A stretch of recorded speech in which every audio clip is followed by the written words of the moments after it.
To order regularly scheduled meeting for the El Segundo City Council. We're fortunate to have Father Alexei Smith from the St. Andrew Russian Greek Catholic Church tonight here for the invocation, and then after that we'll have Council Member Pimentel lead us in the Pledge of Allegiance. Father Alexei, please rise. Thank you, Your Honor. Don't know about the fortunate part. Let us pray. Almighty and eternal God, you guide and govern everything with order and love. Look upon this meeting of our City Council and fill all who will participate, council members, members of our city staff, and members of the obviously large number of public present this evening who will provide input. Provide them all with the spirit of your wisdom, that in the words of the prophet Isaiah, we may come and reason together. May the members of our City Council always act in accordance with your will, and may their decisions be for the greater good and well-being of all who live and work in our municipality. Enable all of us to use wisely the gift of El Segundo, which you have so graciously entrusted to us, that we might all be led closer to you and to one another, and to the eternal blessings you promise. And may we never forget those members of our community who are less fortunate than are we. Amen.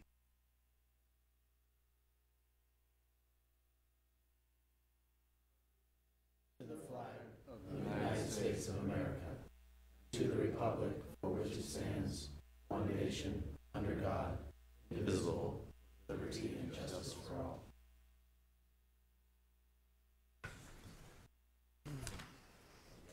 All right, this evening we have a couple presentations. First up is the Public Works Quarterly Update of the Capital Improvement Program. Our Director of Public Works, Ken Berkman, will make this report on projects that are underway, projects that have been completed, and projects that are coming up. A quick aside, in case you're all wondering why we have the Aloha shirts on. Carol's got an Aloha neckerchief of some sort, right? Council, we're all following Dr. Brand's lead here. It's summertime, but also Ken Berkman and his crew just basically finished in what is an incredible job of rebranding Sepulveda to Pacific Coast Highway. Today we had an event kicking that off. Great representation from the public. We got two press clips, CBS News and Fox 11. So we thought it was apropos. It's El Segundo, where business meets the beach, and here we are. Thank you, Ken. Well, thank you very much. Honorable Mayor, council members, welcome to our next quarterly update of the Capital Improvement Program. We missed last quarter, but we have these two, quarter 2 and quarter 3 in our fiscal year. To go back to our strategic plan reminder, goal number 4, to develop quality infrastructure and technology with the objective of making sure the city's infrastructure is well maintained and supports an appealing, safe, and effective city. I wanted to bring to your attention is a revised report, this slide especially. There are some changes since last quarter's update that ended last December. The previous version had $17 million of projects scheduled, and I wanted to discuss the changes that have occurred. In December, we removed $1.2 million of sewer infrastructure upgrades, which are typically our main replacements, due to the fact that it would put the fund over budget, if you will, which is good. We have a very aggressive plan to address the sewer upgrades that we need to do. But finance director and I and Lefan Shu, our city engineer, I think he's here, there he is. We'll take a look at this and prepare the budget this fiscal year for presentation, make sure we're on par with what we can do. The water division had a reorganization and we put $4 million of projects on hold. Because at the start of the year, we had one lead worker who was actually the acting supervisor as well for the water division while we were doing that recruitment. And our meter reader and repairer announced his retirement last December also. So we had short staff and not enough folks really to get all that work done that we planned. But as you know, we hired water supervisor Anthony Esparza, who's been doing great. In November, we went through a very competitive internal recruitment process to fill the lead worker and meter reader positions, and filled those positions in April. So we're ready to go again. We have designs that we're working on for Cedar and Walnut and Indiana main replacements, and we expect to bring those to council this summer. From last quarter, we had $4.5 million of projects done, and we have $3.1 million of work completed these past 2 quarters, which doesn't include the work on the aquatics facility, which has been under major construction for these past 2 quarters for sure. So to get into the projects, the ADA ramps that we've been doing, a before and after shot there at a value of $65,000. We accomplished a quick project for the downtown committee. The downtown string lights, which are up at I think Main, Grand Holly and Mariposa, right? I think. And one of our larger projects that we did in cooperation with Chevron was our lifeguard force main at a total value of $814,000. And the major project that we have for this year, over $3 million in value and $2 million completed past couple of quarters, is our pump station number 1 and number 7 improvements. And what we're looking at there is one of our jacking pits for the force main on the left, and then that's not a pipe, it's actually the sleeve for the siphon pipe, so that's bored underground there. And another picture of a typical manhole that we've installed, and then in the right side picture you'll see a drilling rig which is drilling a pile for the shoring that went into place. On the left is our very large wet well that we're constructing with the rebar cage you see there, and then on the right is actually the more completed product, the liner being installed in that wet well. And last, at Palm, we have the manhole construction there, and then the final, the paving operation going on the right. So, if the fire department personnel we're in earthquake country, and if they're going to protect public health and safety, then we need to make sure their facility will protect them in case of emergencies.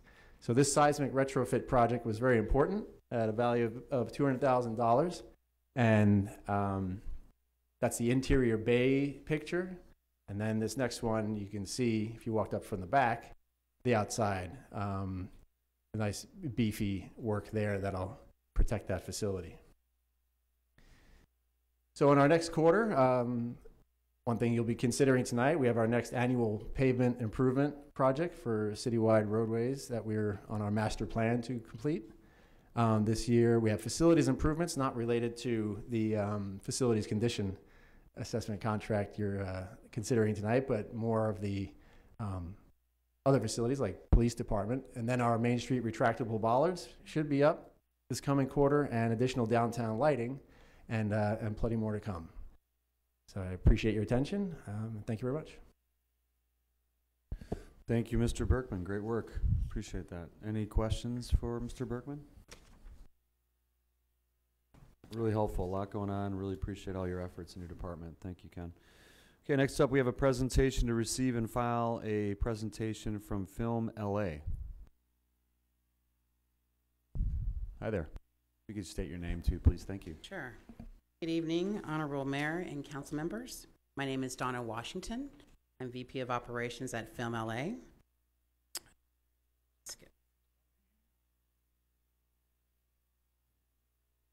a real short presentation for you.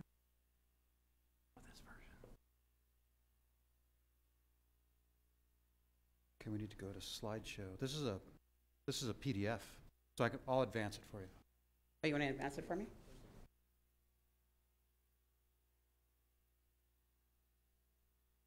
PDF, right? I go somewhere just.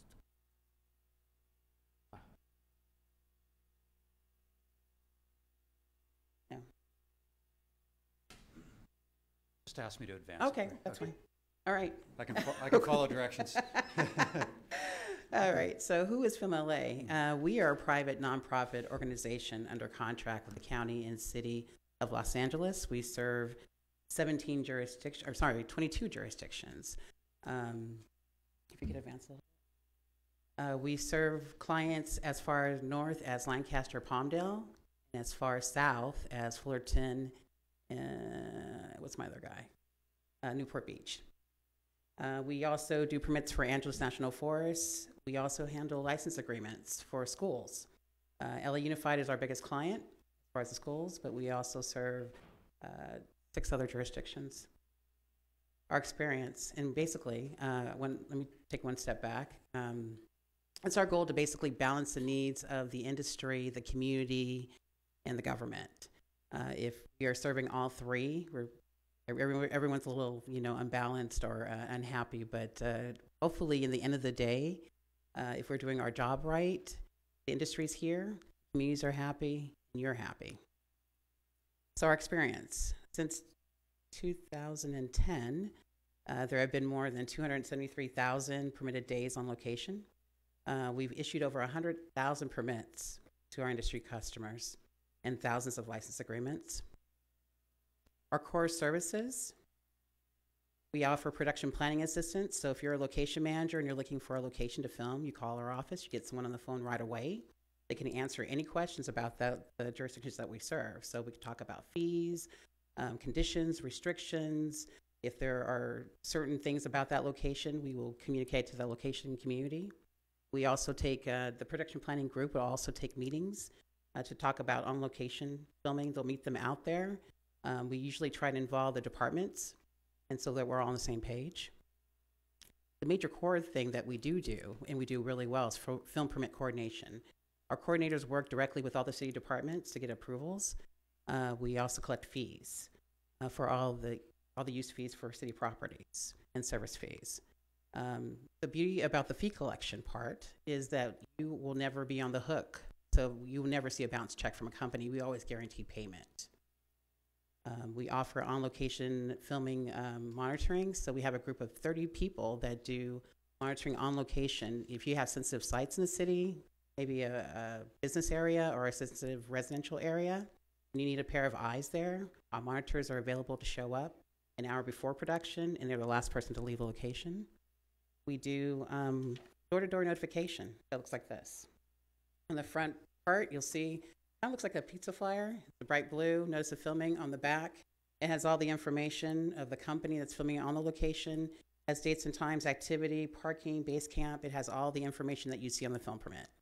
We do this generally 48 hours in advance of the filming so that everyone is well informed of what's going on.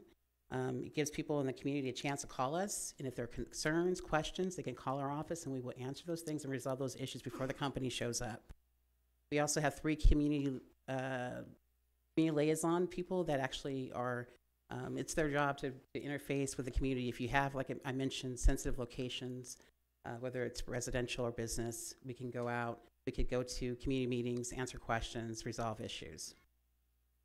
So the benefits for El Segundo. So the coordination that we do with other departments, at the end of the day, we collect all the fees. You still retain all the approval authority. These permits are not ours, they belong to you. Because we are online, our system is online, it reduces paperwork. We're completely trying to go green. So if you have a smartphone and you want to see a film permit, pull it up on your smartphone and see it in real time. It's also a reduction on staff time because we're doing all the legwork. If you've ever dealt with production companies, you know there's a lot of changes. There's also, the creative process just lends itself to a lot of going back and forth. And so we will do all the legwork for you. It's also an opportunity for you to develop revenue resource. So we will work with you. If you have city properties that are available to filming, we will encourage industry to use those properties. Also, when we're out talking to the industry, we'll encourage them to come to El Segundo. And I mentioned before about the collections. There eliminates bad debt. So you will never see a bounce check from a company because we guarantee payment always. And also by working with us, because we've been doing this for 22 years, we have a reputation of being film friendly. So any of the jurisdictions that we serve, the industry knows that they are film friendly and are like-minded. We also have what we call location library. We hire a location manager that we keep on retainer. So if you have properties that are available for filming, we'll have a location manager come out, take photos. It's what we call local scout. And so location managers generally do not have time to get in their car and find locations. We will upload your locations on Local Scout, give all the information about the location, conditions, restrictions, fees, availability. And it's the easy way. It kind of works like realtor.com. You load in what you're looking for. So if you're looking for an auditorium, a pool, if there's anything that any of your properties will be loaded up on this Local Scout, and they can find your locations pretty easily and download the photographs. So our relationship with El Segundo, how it benefits the industry. I mentioned production planning. So immediately when they want to go out and look at locations, oftentimes if they are scouting, they're in a van, they're calling and wanting information right away. They call our production planning group. They answer those questions right away. I mentioned our online permitting system, which is called OPS. So if you're a location manager, you go through our website, you apply online. It's relatively easy to use, and we're actually upgrading our OPS system, and we'll be rolling it out, the next version of it, in September.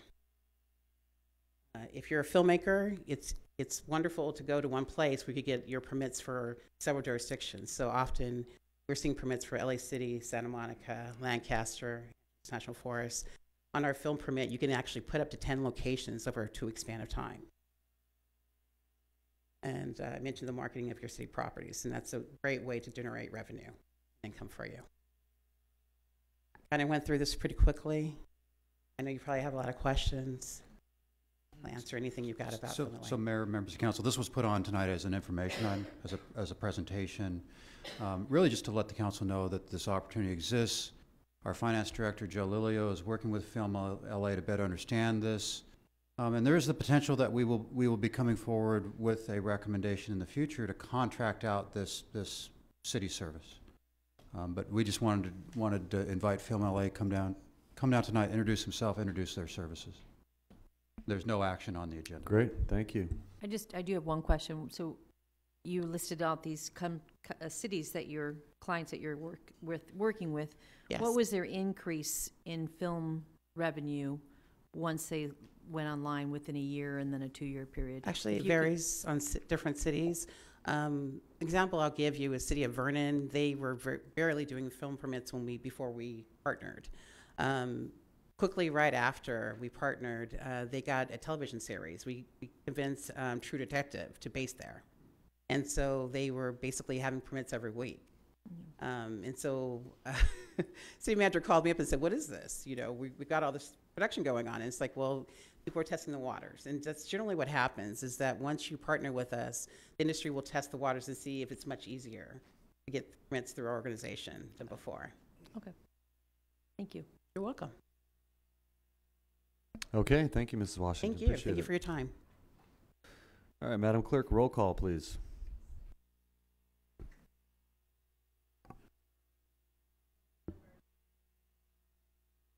Councilmember Nichol, Here. Councilmember Pimentel, Here. Councilmember Brand, Present. Mayor Pro Tem Perstack, Here. Mayor Boyles. Here.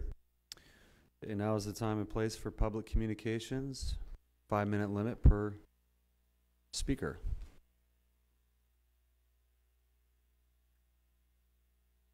If you could please state your name as you address the podium as well. Thank you. Hi. Hi, I'm Jill Jacobson, a resident of El Segundo. I'm here tonight to share my disappointment in the new aquatics fees that were approved on June 5th. First, thank you, Mayor Boyles and Ms. Petit, for helping many of us in the community understand the fees and where specifically they apply. The FAQ that was put together was very helpful. I understand that you received input from a number of groups when putting these fees together. However, I don't know if any of that input included families of young children that utilize the recreation-free swim the most. I spoke at the council meeting when similar aquatics fees were proposed a couple of years ago.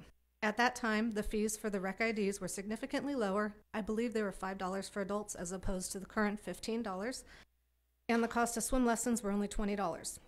I feel the council listened to the community at that time and only increased a few of the many proposed fees. Now, however, similar fees were not only proposed, but already have been passed with very little input from the community at large. I admit to being at fault for not being in the habit of reading the upcoming agendas, But the Parks and Rec Department does already utilize many avenues of communication with the public, and I would like to see future notifications shared more widely via those current paths. Here are a few of my concerns.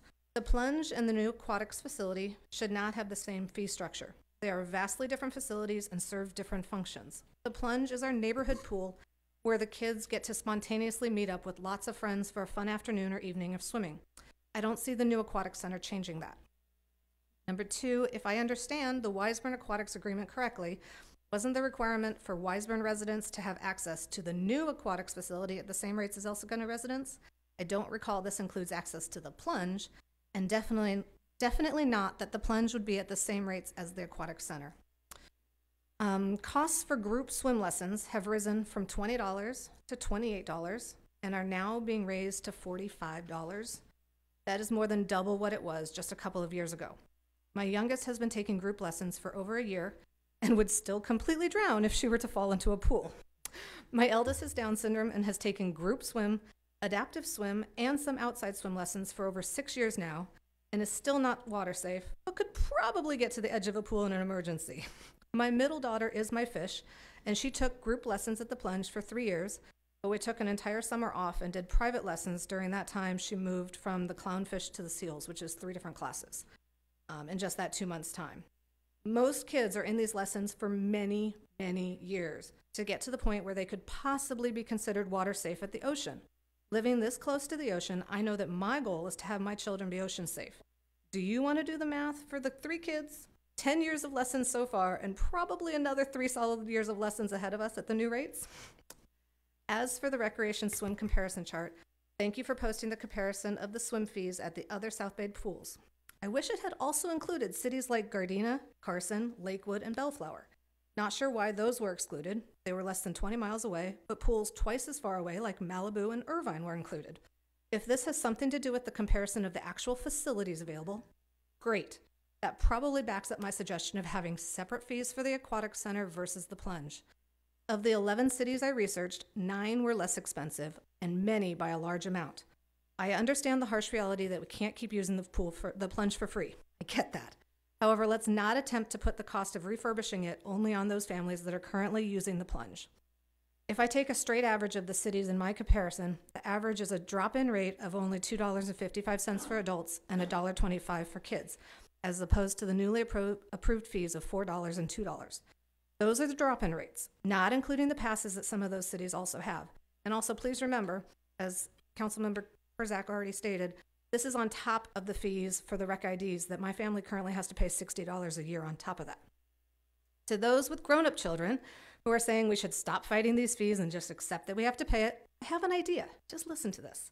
I would love it if you would please go ahead and calculate what it would have cost to put your family's use of the plunge for all those years of your children growing up and donate that amount to the nonprofit South Bay Sports, Health, and Recreation, which is footing a good chunk of the bill for the new aquatic center, and I believe replenishing the money that was supposed to be used to refurbish the plunge. I would be happy to have continued conversations with any of you on this topic. I believe we can find a middle ground. Thank you for your time. Thank you, Jill.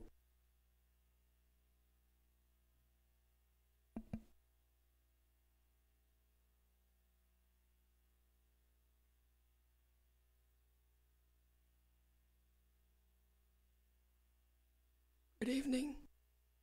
My name is Michael Duchel. And like the previous speaker, I'd like to talk about the recent increase in the access to the pool. But I'd like to contextualize it from a unique perspective. As a person with severe disabilities, I am quite upset, not only in the fact that you're proposing an increase to access the pool, but your method of enacting this policy. I suspect each and every one of us in this room would like to be treated with dignity, to have our individual identity respected and acknowledged.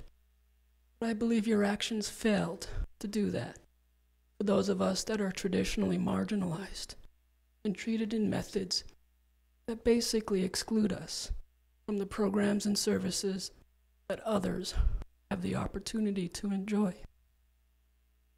As a person who has had over 50 surgeries in the last 6 years and is in constant rehabilitation, this isn't just an access to pleasurable activities. This is an absolute essential of my life. I know I'm not alone. I know there are seniors, and I know there are other people with disabilities who greatly need access to that pool. So I'm stunned, I'm disappointed, and bewildered. And I ask you to please explain how, in 2018, with all of the advancement in social sensitivity and enactment of very significant state and federal law, you folks have done something that effectively excludes persons with disability from one of the core services and programs we depend upon. Thank you for your time. Thank you. Thank you, Michael.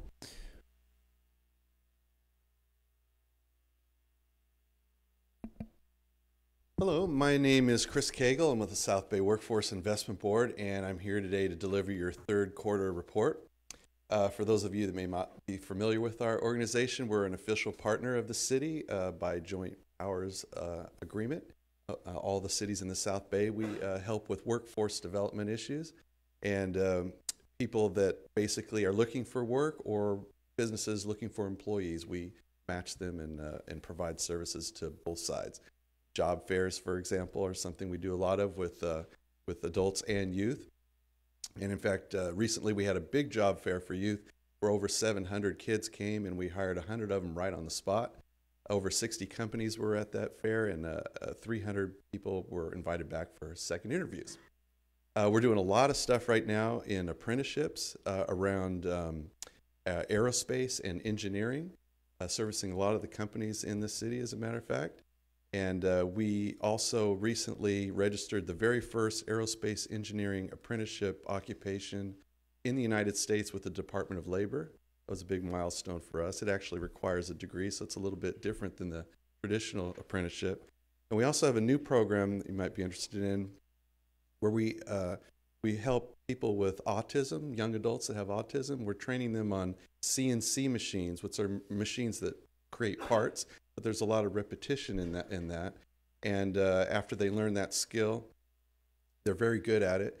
We place them at aerospace companies. For those at home or in the audience that have young adults in your family that may want summer jobs, we're still hiring for that if you're interested. We still have our office at the Air Force Base as well. We're helping vets transition out after they've completed their service.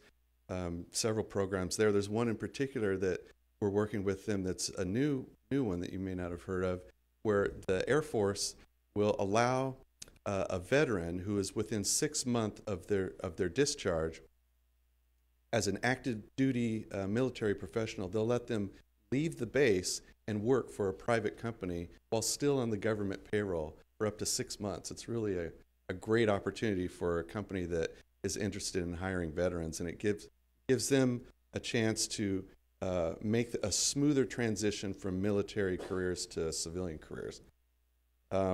We have a lot of projects going on too.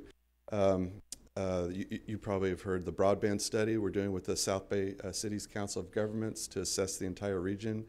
That RFP just came out the other day, so any provider out there that's interested in bidding on that can do so now by going to their website. We've got a telecommuting study we're doing, which is also assessing flexible workplace practices. And the idea behind that is to talk to the larger companies that are doing a lot of that and communicate that down to the smaller companies that may make use of it and help them in their productivity and business services.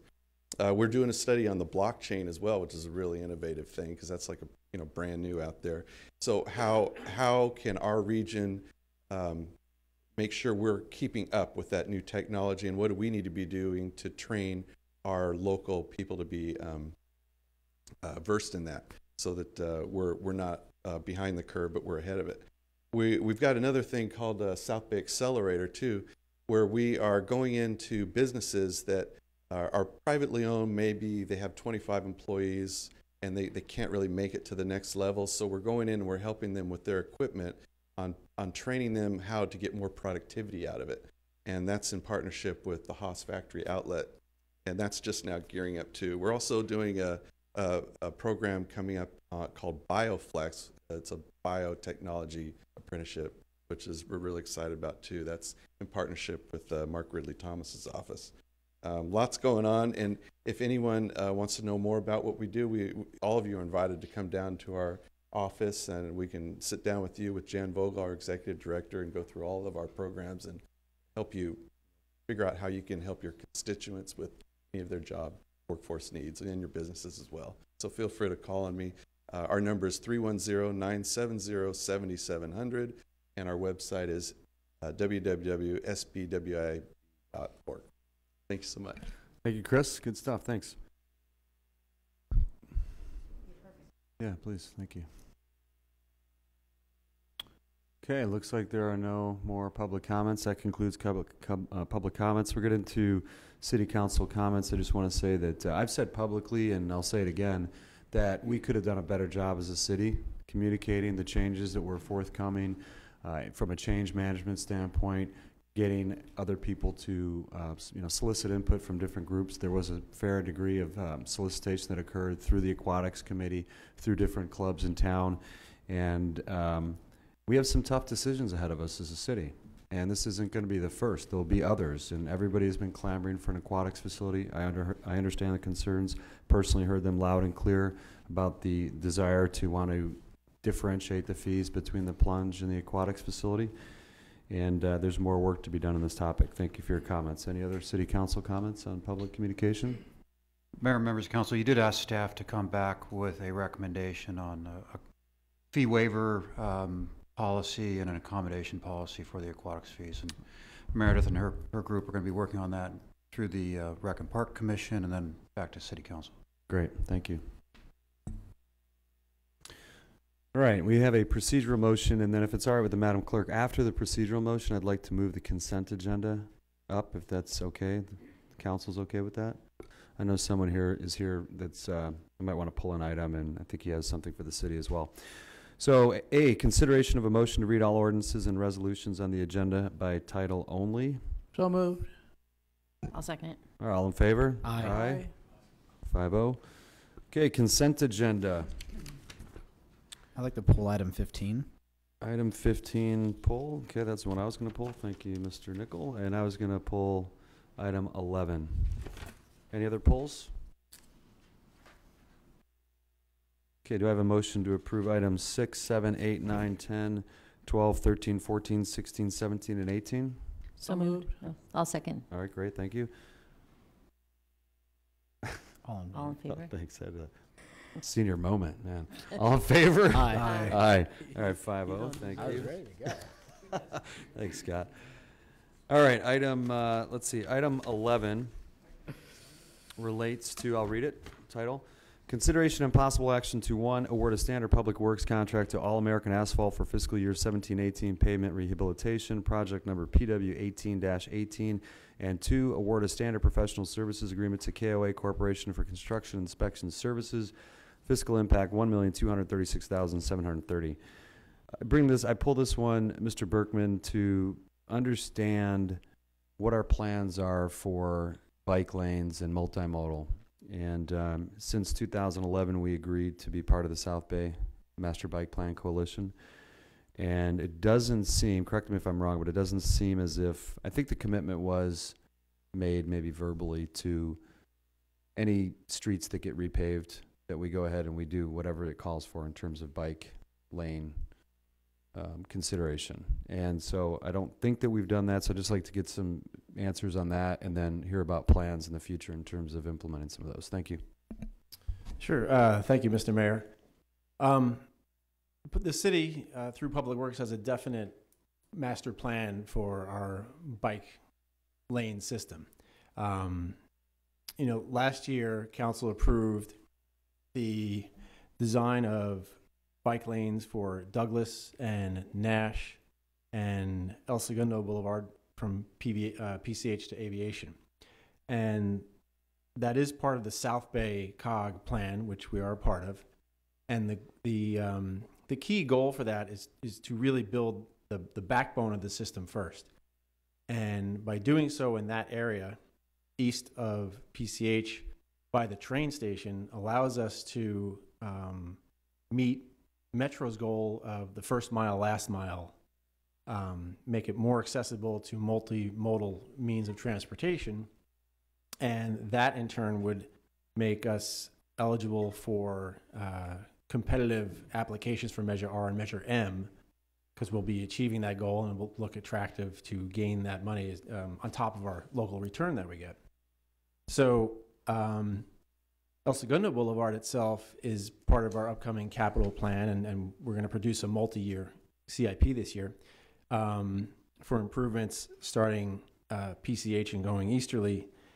It's a major project, and in that section, we're also coordinating that design effort with the Raytheon property as their condition to build the Class 1 bike path, that's called, separate from the roadway.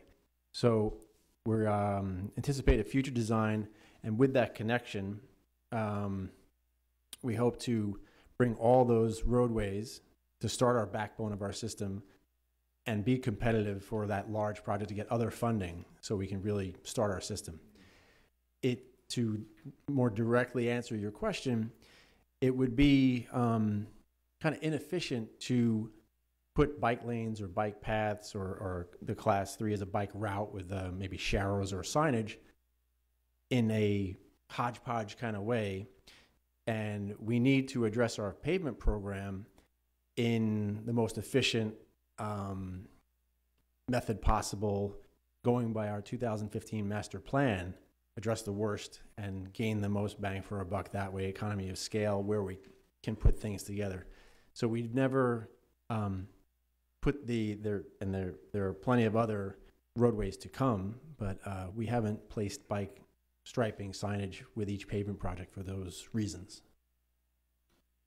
So just so I'm clear, the intent is that El Segundo Boulevard will be the catalyst. Raytheon is paying for that, or are we paying for that? That's just in front of their property, but we would do the remainder from PCHO to aviation, which was part of the approval for design last year. So we're looking to go forward with the construction for those 3 streets. We want to get other money besides general fund to do that. Got it. So we would require additional funding, most likely, before being able to do Right. El Segundo Boulevard, or the other streets you're referring to? Well, with El Segundo Boulevard's overall design, and bringing the other streets, Nash and Douglas, into that, it would make it an attractive application for our competitive grants. Okay. Is it likely that'll happen in this next fiscal year? We have it planned for next year, 2019, 2020. Okay. Thank you. Right. 2 years, sorry. Thank you. From a public works standpoint, Ken, sharrows, is there a traffic concern with sharrows? Is it, I mean, I see it as it's Class 3 bike Correct. lane. Correct. There are, I'm looking at the map now. The Nash is one of those. Grand is one of those. Main Street, actually. We could look to put those before council in the budget session as a separate project, but it would be competing for other projects. It would be a general fund competitive project with the current CPAC process that's going on right now. We've had our second of 3 meetings already, but not an issue from a public works standpoint to stencil those. Do we know, Ken, like from an economic development standpoint, do we know what the impact, like do we have any other evidence from other cities they've implemented bike sharing and it's been more attractive, they've been able to either recruit or, I don't know, because we hear a lot about the gap between east of PCH and getting to Main Street. It's not easy to do that. I don't have any of that data. Have not heard any studies or results of studies from our neighboring cities in the South Bay on that. So it sounds like if we wanted to get any bike lanes, class 1, 2, or 3 done in this next fiscal year, we would have to prioritize that as a budget item as part of the general fund. Otherwise, we're looking at El Segundo Boulevard 2 years from now. Right, or if it's a priority, then while we continually do so, it could put it on a higher priority to try and seek other monies, other grants, maybe in partnership with our other South Bay cities, to try and find some money, maybe even prioritize the use of our local returns of Measure M or Measure R, which we can do that. The two areas that strike me is El Segundo Boulevard, I get it. It's a great conduit connecting the east side to this side. But the two areas that I've said before concern me are Grand and Main, because you've got kids, teen center, skateboards, one wheels, everything going on down that street, cars pulling out and in, and a lot of traffic. Same thing with Main Street, and it doesn't feel very safe riding a bike or anything else on Main or Grand for that matter, given all the traffic. So, maybe that's something we ought to consider, is whether or not we want to make that a priority. Well, if I may, from last year's direction by council, we should be, I think all the field data has been collected, but we are doing a traffic engineering study for Main and Mariposa and Grand. So I hope to have those results to you within a month or two. Great. Will that include the multimodal consideration, or? Well, it's it's really a safety study, since that's the way it was brought to me by council, and it would be pedestrian and bicycles and vehicular counts, speed surveys, so kind of an all-encompassing traffic safety and engineering study that should have conclusions and recommendations for what could be done for those streets to make them safer. Great. Thank you. 2 questions. One, in the little description here, it says that we are also being asked to authorize an additional $105,000 for construction-related contingencies. Right. So a lot of the things that you guys bring to us has this, a little bit extra just in case. So if we went back to All-American Asphalt and said, what is it going to cost us extra for you to paint Sharrows on Grand down to the beach and Main Street? Do you think, in your professional opinion, fall within this $105,000 contingency? I'm not sure. As a paving contractor, they subcontract the striping signage out typically. We could pursue that as an addendum to the contract or amendment to the contract. Well, I guess change order. Or the better question is, in your experience in a public works facility or capacity, how often do we dip into that contingency fund? Every project, pretty much. When you have the above surface projects, I'll say typically we ask for 10% contingency. The subterranean, pipeline projects, you can't really see underground, so we ask for 15%. That's been typical for us. Since I've been here the year and a half, and in my experience, it's very rare that we run into a case where we're going above the contingency and asking for more money, and hopefully that doesn't happen, but we definitely use it.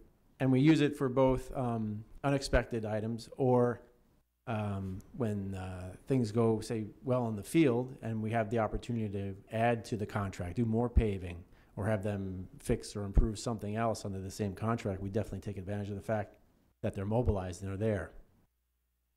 Case in point, painting Sharrows if available.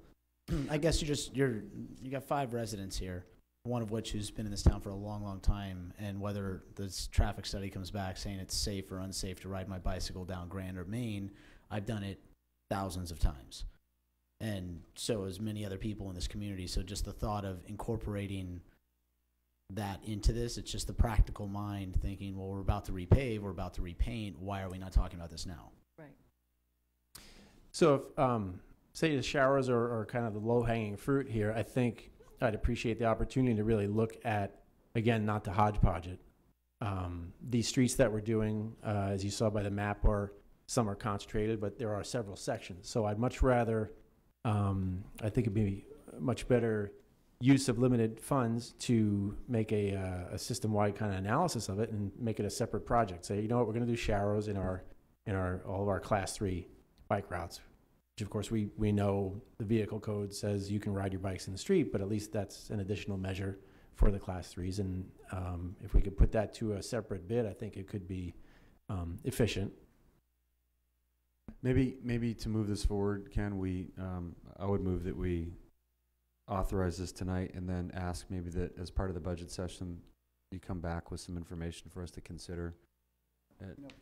I think similar to our approach with downtown improvements and with rec park maintenance improvements, we can come forward on the 17th of July in your budget workshop with some dollars set aside for the class 3, right? Class 3 bike paths, and council can prioritize that possibility or option against all of the other things that we're going to be talking about on that date.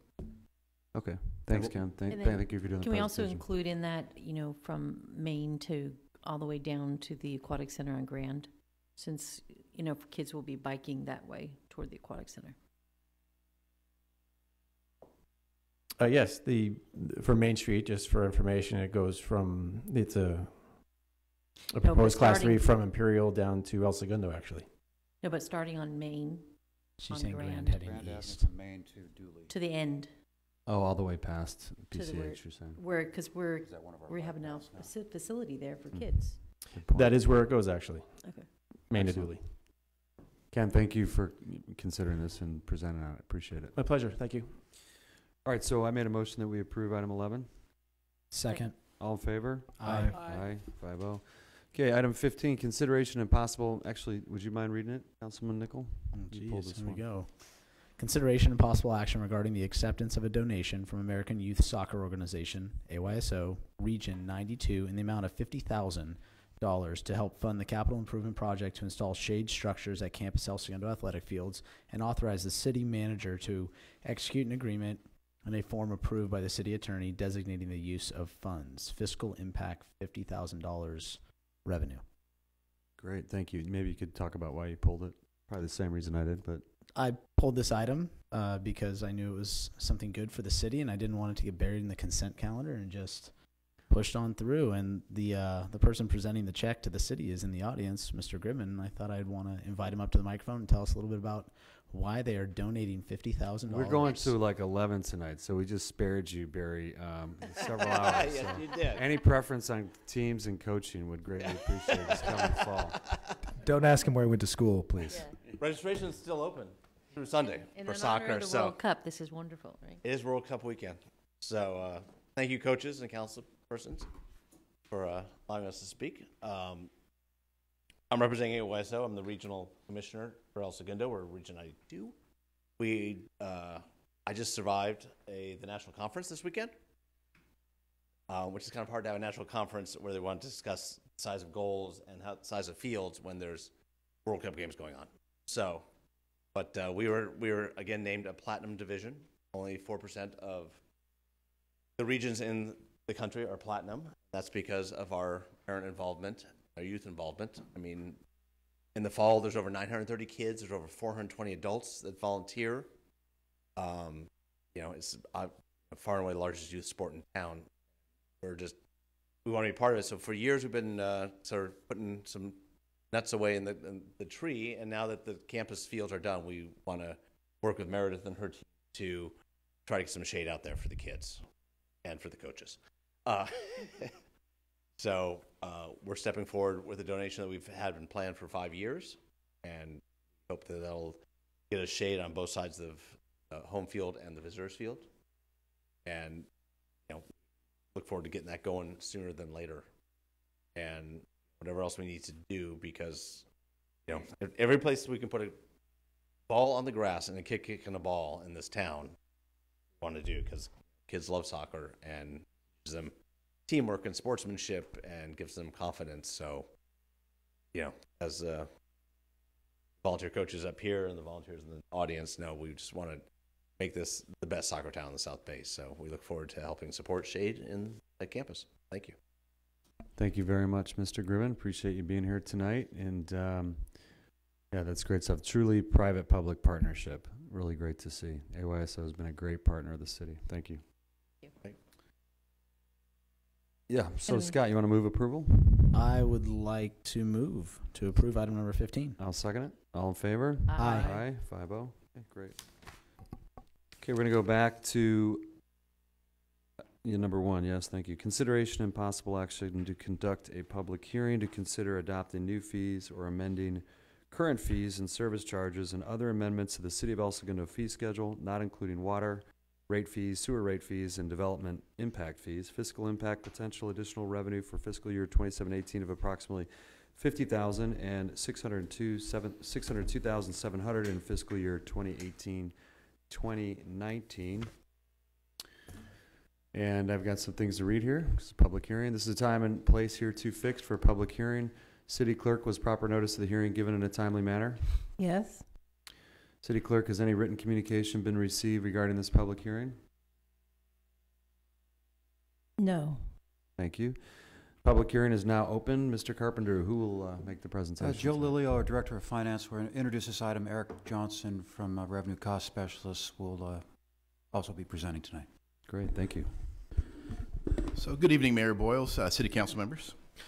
So this item before you tonight began about a year ago with the RFP process. City Council was presented the initial report on February the 6th of this year. A special council meeting was conducted on March 22nd to do a study session on this item as well. And during that March 22nd meeting, we reviewed the fee study and its supporting documents. City Council also discussed the cost recovery policy options and analyzed the fiscal impacts resulting from the recommended citywide fee study. So Eric Johnson is here tonight from Revenue Cost Specialists. I'm sure you all remember him from the prior meetings. He will give a brief overview of the process. Just reiterate, so we do have 2 new council members that were not part of that initial process, so he's going to just repeat some of the things that you may have heard before. And then he'll be open to answer any questions from City Council. I do want to point out tonight that there are no aquatic fees or recreation and park fees included in this item. So I'll turn it over to Eric. Great, thank you, Joe. Good evening, Mr. Mayor, members of the council. I'm Eric Johnson from Revenue Cost Specialists. It's good to be back in front of you again tonight. I'm just going to quickly go through the presentation I had done before. If anyone wants to interrupt with questions, please do. We'll just do a quick overview of the numbers as they kind of came out at the 30,000 foot level, as it were, and open up to any questions and from there. Again, Revenue Cost Specialists, we've been doing this as a company for almost 40 years. I myself have been doing this for more than 30 years. I've worked in over 100 different agencies, mostly in California. So this is what I do. So what did we do? So really, we recast the city budget as if it were a business. That means you won't see a city council service in here. You won't see a finance service. You'll see those services that provide services to your customers. And they're fully loaded towards providing those services to your customers. So we developed a fully burdened hourly rate that includes all the cost of people being able to provide those services, those support services. So I use the example of a can of corn. You know, when you go to the grocery store and you buy a can of corn, you know when you buy that can of corn that you're paying for the farmer, you're paying for the transportation, you're paying for the people at the store, you're paying for the management of that store. You know you're paying for all of that. We've done that same thing with all these services. All the costs you see here are fully loaded, including all those support services like city council and city manager and finance and facility maintenance and fleet maintenance, all those things that make employees able to do their job. We also matched it up. We also matched revenues with cost. So trying to keep that same business model. You're not going to survive as a business very long if you don't match up your revenues with your cost. So we've done that through this also. Those services that the city's charging a fee for, we identified the cost of the benefits of those services. How did we do it? Well, really, we sat down and talked to city staff about what they do. Because there is no grand database that has all this time data of where people spend their time and how much they spend their time and how many of these various different things they do. So we sat down and talked with staff about it. We identified what services are being provided that either could be charged a fee or are currently being charged a fee. We identified who's spending time on it, how many of them you're doing, how much time is being spent on it. And we went through that, and we went through that. And we looked at 100% of the time of everybody. Everybody's doing something, whether it's a fee service, potential fee service, or an overhead service, or a tax-supported service. Obviously, the bulk of what the city does is supported by taxes. Those things like police and fire and parks and streets. Those things when people say, what do I pay my taxes for? That's what they pay their taxes for. You couldn't charge a fee for it if you wanted to. As I mentioned also, we developed a fully burdened hourly rate. So salaries, benefits, share of operating expenses, city overheads, department overheads, in some cases division overheads, to allocate out the cost of providing those services to the public. And to come up with those city overheads, we did a very detailed cost allocation plan where we broke out all the various different services in the administrative departments, came up with an allocation factor that made sense for each of those. So for instance, we looked at the accounts payable function in finance. We allocated back to the departments by number of payables by department. Everyone got their fair share of that service.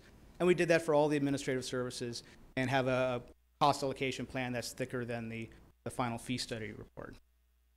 We then sat down with the departments again and said, okay, here's the time spent. Here's that fully burdened hourly rate. Now we know what it costs to provide those services. For those fee services, we sat down with the departments and identified, here's the cost, here's the current fee. What do we need to do to recover 100% of the cost? And put a fee recommendation in place that we feel makes sense, not only from a cost recovery standpoint, but from something that works every day at the counter. As I mentioned, there's tax-supported services, there's fee-supported services. There's community-supported services, those things like police and fire and parks and streets, those things that, again, that's what taxes pay for. And we looked at those services. Those personal choice services or fee services, those things where you could charge a fee, where there's a known individual or group that's benefiting from that service and you're able to charge a fee for it, we identified a fee recommendations. There may be certain cases where you want to subsidize certain services. Recreation, which we're not talking about tonight, is a good example of fee services where you would most likely want to continue subsidies. But again, we're not talking about recreation tonight. And another way to look at it is in California local government, there's really two big pots of money, taxes and grants. Taxes controlled by Proposition 13, property taxes controlled by Proposition 13, fee services and fees are controlled by Proposition 4, which was passed a year later by the voters, saying you can't charge more than the cost reasonably borne. And what we've done through here is identify the cost reasonably borne. So we matched up the taxes and grant with community-supported services. We matched up fees with personal choice services. Now, to the extent that fees don't cover the cost of personal choice services, it needs to come from somewhere. So, of course, the only other place it can come from is taxes. So if a fee does not cover the cost providing that service, you either don't provide the service, if you have that option, which in most cases you don't, especially in the development area, or the taxpayer is paying for part of it, or charge full cost for that, and the person or group receiving the benefit of that service pays for that service. So through this process, we identified about $1.4 million in subsidies in fee services or potential fee services. Now, we identified about $600,000 in possible new revenue. The reason for that gap is that there are some services in here that will continue to be subsidized, even though technically we have 100% cost recovery. So for instance, police false alarm. When you actually get a false alarm, when you get that third one, you're actually being charged, we're charging the full cost. But those first two are free. Big subsidy there. We're not recommending that subsidy go away. There's large subsidies in animal control that we're not recommending go away. There's still large subsidies in library fees, although we're recommending some small changes to library fees. So that's why there's a difference between the $1.4 million subsidy and the $600,000 and what we feel would be possible new revenue if you took all the recommendations in it. So looking at the numbers kind of broadly, we can see we've kind of broken into roughly departmental groupings: administrative, building safety, engineering, fire, library, planning, police, works. And public works mostly involves water. And so you can see the profit, the subsidy level, and in a couple cases the profit level, and the possible new revenue, or when it's a negative number, the less revenue, because we're recommending lowering fees where we're showing the costs are too high. So there you see the $600,000 and the $1.4 million. And about $360,000 that's going to go to the general fund, and about $240,000 that's going to the water fund, as those are water fees. There are some new fees in here. Short-term rental registration, credit card processing are some of the big ones. Water meter upgrades, annual backflow device inspection, New utility account processing are some of the new fees that are recommended in here.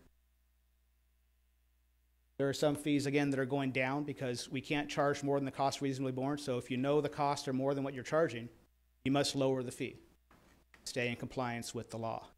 So the biggest areas in building safety, we found, especially on the commercial side, that a number of the fees need to go down.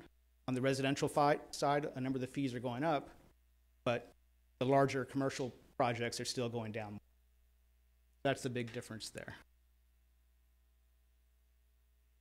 So to summarize, increase of current fees, about $733,000. Decrease of current fees, again, mostly building and safety, $442,000. The new fees that we talked about, about $300,000. That's how we got to the $602,000 possible new revenue if all the recommendations in here are put in. That concludes my presentation. Question? So, did you do the previous report to this one? Yes. And when was that done? I believe that was 10 years ago, 2008, I believe. 10 years. Uh-huh. Yeah, so we probably need to do this more frequently. Every year. You know, given that bottom line right there. Yeah. Thank you for your presentation. Mr. Mayor, I did want to ask council if we could have Melissa McCollum come to the microphone. Melissa's our recently hired library director. She wasn't here at the time. The materials were put together. She does have some background and some policy questions that she wants to pose to the council about study rooms. I think it'd be great. Thank you. Well, good evening, Mayor and Council. As a few of us were not here when the cost analysis study was being conducted, I do ask you to reconsider the recommendation in the report to begin charging for study rooms at the El Segundo Public Library. Staff members and several members of the Board of Trustees now believe that the new policy will have an undesirable effect on customer service, as well as equitable access to library services for the following reasons. The first is that it's not the standard to charge for study rooms in public libraries. In a recent survey of 10 nearby library systems, both large and small, no libraries charge for the service. If a fee is added, it will also create a two-tier system for access to a public library. The typical reservation is for 2 hours. Customers that are able to afford $10 a day will be able to continue to use the rooms for a variety of uses, including studying for the bar, writing a book, meeting with friends or clients, and more. Those unable to pay will lose access to a public space that many rely on daily. They'll be forced to start using another library or move to the main floor of the library where seating is already scarce at busy times and not as conducive for conversation or collaborative work. There is no charge recommended for students and nonprofits, but if a new study room fee is approved, the process for booking and accessing a study room will be slowed down for all due to the new administrative requirement to explain the policy, determine eligibility for fee or no fee, and to add bills and accept payment if appropriate. That's time that could be used in the rooms rather than trying to access the rooms. The cost in staff time and customer frustration outweigh the benefit of a relatively small amount of new revenue, especially since our senior adult services librarian stated that the majority of study room users would qualify for no fee use. In terms of numbers, as you can see, it's quite a minimal impact. The projected revenue increase for both adding a study room fee and increasing meeting room rental rates is only $1,500 per year. We believe that we can make a bigger fiscal impact by utilizing the Recreation and Parks new Civic Rec software to begin online booking of the library's meeting room and conference room in order to make the process more efficient, reduce the amount of staff time required for the transactions. That's where we would like to focus our energy rather than implementing a $5 fee for study rooms. And finally, we do think it's a good idea to promote the use of the library's study rooms and meeting rooms by small business owners and entrepreneurs, as one of the city's goals is to champion economic development.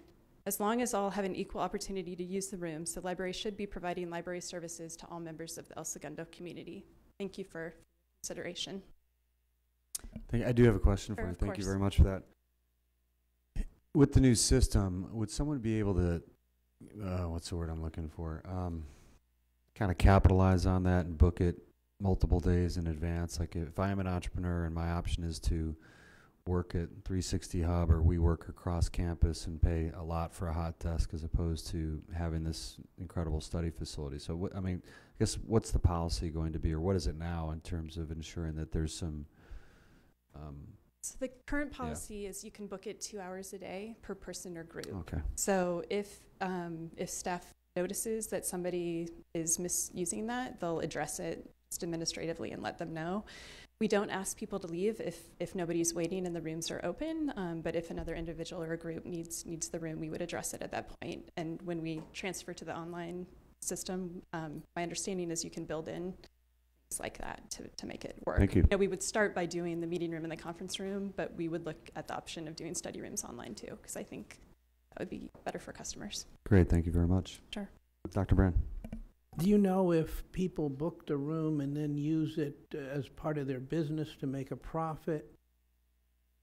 Do we know if they do? Yeah, is that happening? And so it's in the same way that we don't really want to get into why people check out books, because that's part of the great thing about a library is people choose, what they read and what information they need.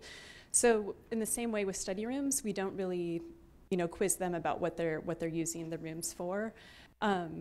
It's common, I think, at public libraries for people to at least do some business in those rooms. We certainly see the tutor-student relationship, but we also see business people scheduling meetings and working on a wide variety of projects. Again, in my opinion, an acceptable use of the room. We've talked internally about that tutor, I know that's come up at some public meetings as a concern, but we envision if you do add this, having the student come up to make that reservation, so you're still going to have that tutor-student use of the room, and we'll still have to administratively go and point out that you can't use the room for several hours in a row. So does that answer your question or not? It does. And so the total revenue from this proposed change is just $1,500 a year. And that is both study room and increasing the fees for renting the conference and the meeting room. So yes, it's and the minimal. Friends room, is that included? So we do currently charge for the Rose room and the Friends room. And the recommendation is to increase those, but the study room we have never charged for prior. Thank you. Now, is there high demand for these rooms? Are people on a waiting list? Like, is the 2 hours too long so that the turnover isn't enough and that people? So my worry is that someone goes in there and books it consistently, and then the kids that need to do a group project can't get in there. Sure. I have not heard complaints about it being, overly difficult to get access to the study rooms. There are times when they're not available. Talking to our adult services librarian, she said typically it is adults in the morning. It does get busier with students after that after school time, and then walking it. I've only been here a couple weeks, but whenever I walk it, it seems that there's at least one open. Although they are used heavily and are well loved by the customers. So. Yeah, I think it's worth probably, it seems as though that most of these concerns can be addressed by policy, but I think that as the Wi-Fi service there increases, that the risk of this becoming a de facto workspace for people who are incubating their next great idea, while we love to have great ideas take off here, I think there's a risk that the library is not used for library things, so I think that we would at a minimum ask for your attention to that to ensure that that is not an issue, and I think we'd be happy to take action if it does become so. Thank you. Thank you. Okay. Let me go back to the public hearing here. Okay, public hearing is now open for public input.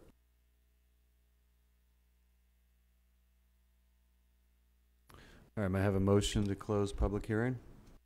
So moved. All in favor? I heard you. Second. Thank you. All in favor? Aye. Aye. 5-0, okay. Council discussion. I'm really glad that we commissioned this study to be done. You can see the bottom line there. I hope that we'll do it more frequently going forward. And I feel good about the fact that having studied all these hundreds of fees, we know we'll be in compliance. And won't be overcharging for services, which is a no-no and a problem if that occurs. And with the way things are moving, if we're doing this every, say, 3 years, we'll probably be safer than every 10 years. Thank you. I just want to make the comment that it was shared with me when I met with Finance Director Joe Lilio that some of the fees that are going up are going to be the fees for the homeowners when you're pulling permits to do work at your home. And you may feel some of those fee increases are a bit egregious, but what was shared with me is that those fees previously were subsidized and were not raised over time, so we're finally bringing them up to what it costs the city currently to process that. So if a permit used to cost you $40, now it costs you $140, just understand that it was subsidized before and now it is no longer to be subsidized. But I also think, just to get out in front of this in regards to communication, there are fees going up, and those fees are primarily going up for the residents pulling permits. So I really hope that we don't have to discuss this again at another meeting, as they didn't know the fees were going up, because the fees were going up. So if you're at home, come down, talk to us tonight. I did want to bring up the one at the top here, the short-term rental registration. I know we haven't really decided on what we were doing with short-term rentals, and I just surprised. I think the notion there is that if we choose to approve short-term rentals, the fee will already be in place. We won't have to revisit that, because then we could also consider whether or not we would implement a TOT tax, for example. Got it. Okay. Is that right? Okay. I think I want to piggyback on Scott a bit and say that it is worth raising in transparency. And I think that the presentation was very good in providing the denominator of how these costs are assessed, that they are, in fact, a recharge of the total body of the city and the time and effort and labor that goes in aggregate, even though we may not spend a lot of time on fortune tellers, that there is a city cost for that to be in there, but also in that there are things that we previously have subsidized that we are subsidizing at a much lower level. And I promise not to cherry pick my way through this. I don't, but I do want to raise, not cherry pick, but raise some things that, we start out with. There's elements that we as a city encourage as behavior, and part of it by subsidizing things like recreation, but also, we have had meetings, and we will discuss later today or later in this meeting about loud and unruly parties. In theory, one of the things that we would want people to do is permit their party in advance. In an effort to encourage them, we have doubled the cost of that permit. So we both doubled the cost of doing it the right way and then given them a really, really strict penalty for not obeying. So let's be careful about how we encourage things. I think that we have tripled our fee for people who have their water cut off. We have to be mindful about punishing people who are struggling.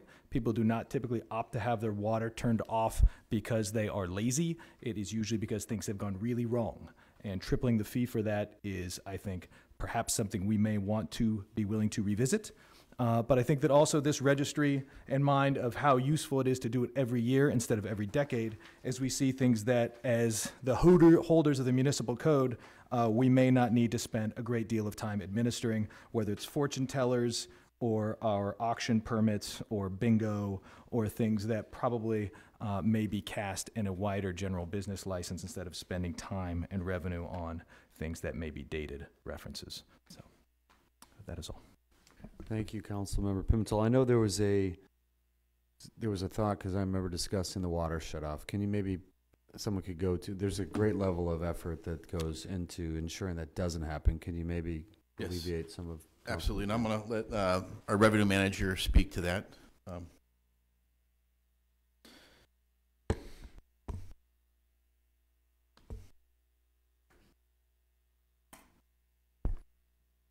Good evening, councils, mayor, councils.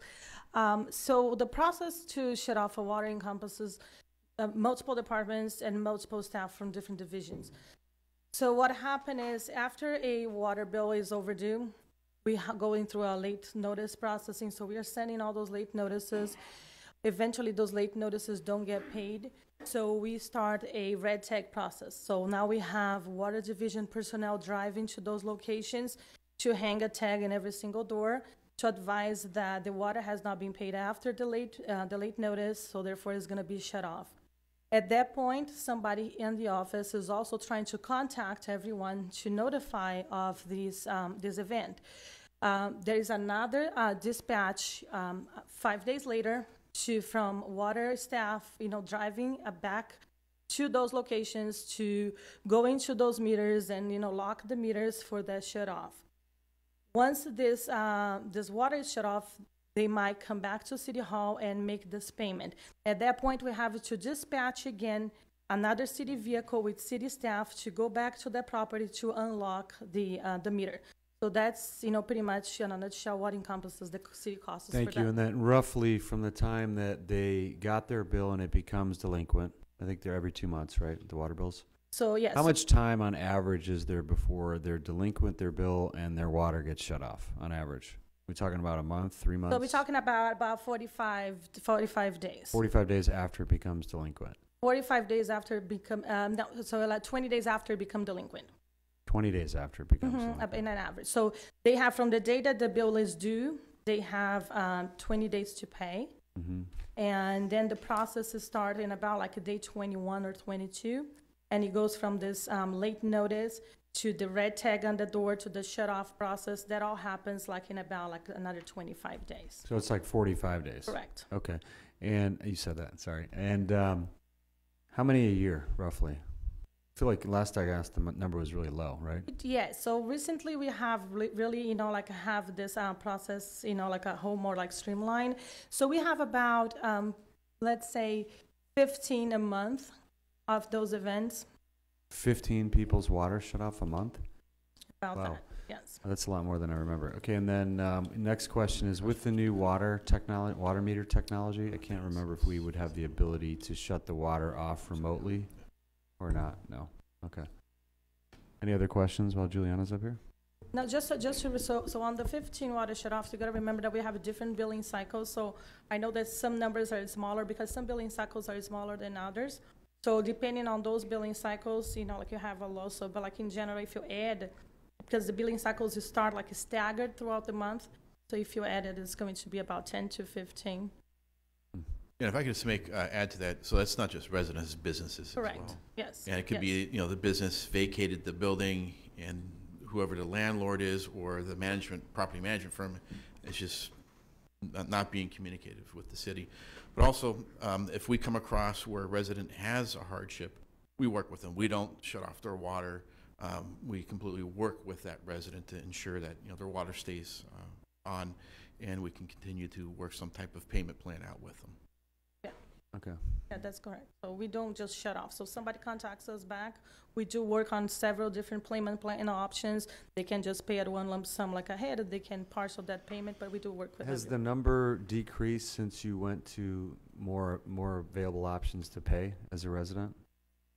Have you seen the number taper? Or it used to be you had to actually mail something in. Correct. Right.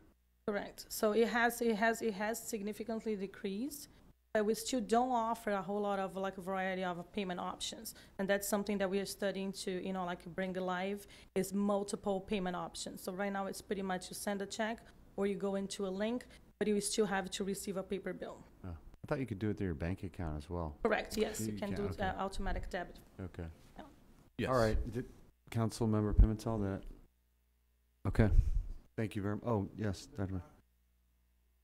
Thank you.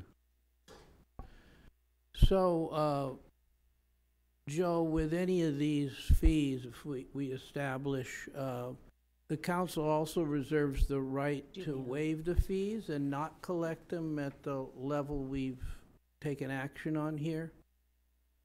So if we use the library discussion as an example, that's charging, what I think it was $5 per hour. Yeah. So this is the ceiling. This is the maximum. So if you adopt this tonight, but council decides later on as a policy decision you don't want to collect that fee, we don't have to. But you cannot collect more or charge more than what's presented here before you tonight. So we could go ahead with the levels that are proposed and are appropriate, but Yes. agree not to implement that, because I'm persuaded by the presentation of the library director and her staff's concerns for what this leads to, and then that it only produces $1,500 is not going to make or break this city. I'd rather not take a step in the wrong direction. Don't fix it if this isn't broken. Right. You could adopt it as proposed. Melissa cannot charge it, and maybe evaluate over the next several months if there is a negative impact on those rooms with businesses. And So she would charge it, we adopt it, she would charge it, and then she'd come back and say, this isn't going well, and then we'd perhaps waive it? Or I think, I mean, I don't want to put words in Melissa's mouth, but I think she was saying not to charge it, maybe assess if there is a negative impact on students or tutors using the room because businesses are occupying it. I think what's being suggested is you have the option of adopting the fee, directing staff not to collect it. Melissa, Ms. McCollum, as a library director, will know that it's there, and if a problem occurs, if people start monopolizing those rooms and she feels that it would be beneficial to start collecting that fee, she could come back to council and ask you to direct her to begin collecting the fee. Okay, thanks. I have one other question. Development impact fees. When you build a new house and you pay school fees and park fees and things like that, that's not in this, correct? And does that get reviewed from time to time?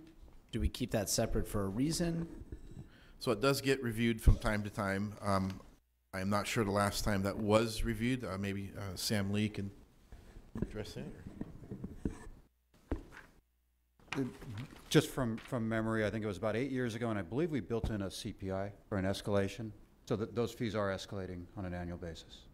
But that doesn't fall into the same category as this, where someone could come back and say, you're charging me too much, I want my money back? Actually, it's governed by a different set of the section of the government code, and those fees are to offset certain impacts or to build certain improvements. And my recollection is, I don't have them in front of me, is that El Segundo is relatively light on charging impact fees. The traffic fee is probably the one that's been the one that's most implemented, if you will, or that has, I think is the most significant, and it's tied to a number of improvements. But there are fee studies that are different than this, where you're projecting out mitigations that are going to be built, or a city hall that's going to be built or something, and you're charging fees to get to that point. Thank you. And the school district will really, the governing board of the school district will set those developer fees, and they're required to justify them periodically, I think every 3 years. And here in El Segundo, do you collect the fees and then remit them to the school district? I believe we do, up? but Yeah, I drop think, the check off the school that correct, Sam? We do? Yeah.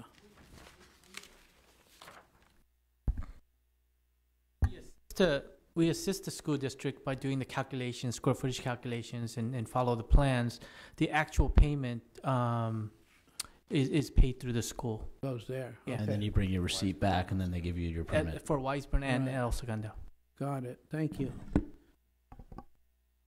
So, when would be the appropriate time to look at the developer impact fees that I think Councilmember Nichol suggested? Would that be a work order item that we need to discuss during the budgeting process? Well, we can do two things. We can do an off-agenda memo to the council to let you know what they are, or we can put it on an agenda as an information item.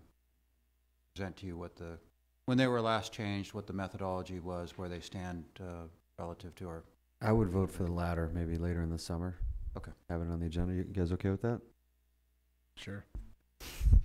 You brought it up. All right. Any more discussion? I'm all set. Well, I mean, you did bring up a couple things, though. Do you want to, just like with the library situation, I think you make good points. I am comfortable with the fact that we intend to revisit this often, and if we see that doubling, our film permitting is costing us filming, then we revisit and readjust on that. And if we see a precipitous drop in the number of people getting amplified sound permits and a precipitous increase in the number of people getting amplified sound violations, we may want to revisit that arrangement as well. But I think that given these have not been adjusted in a decade, it's probably prudent to make those adjustments.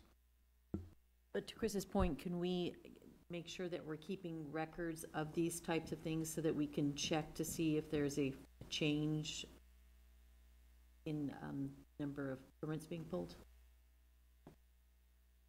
Like in 6 months, come back with the. Yeah, we can do it during the quarterly financial report that we provide to City Council.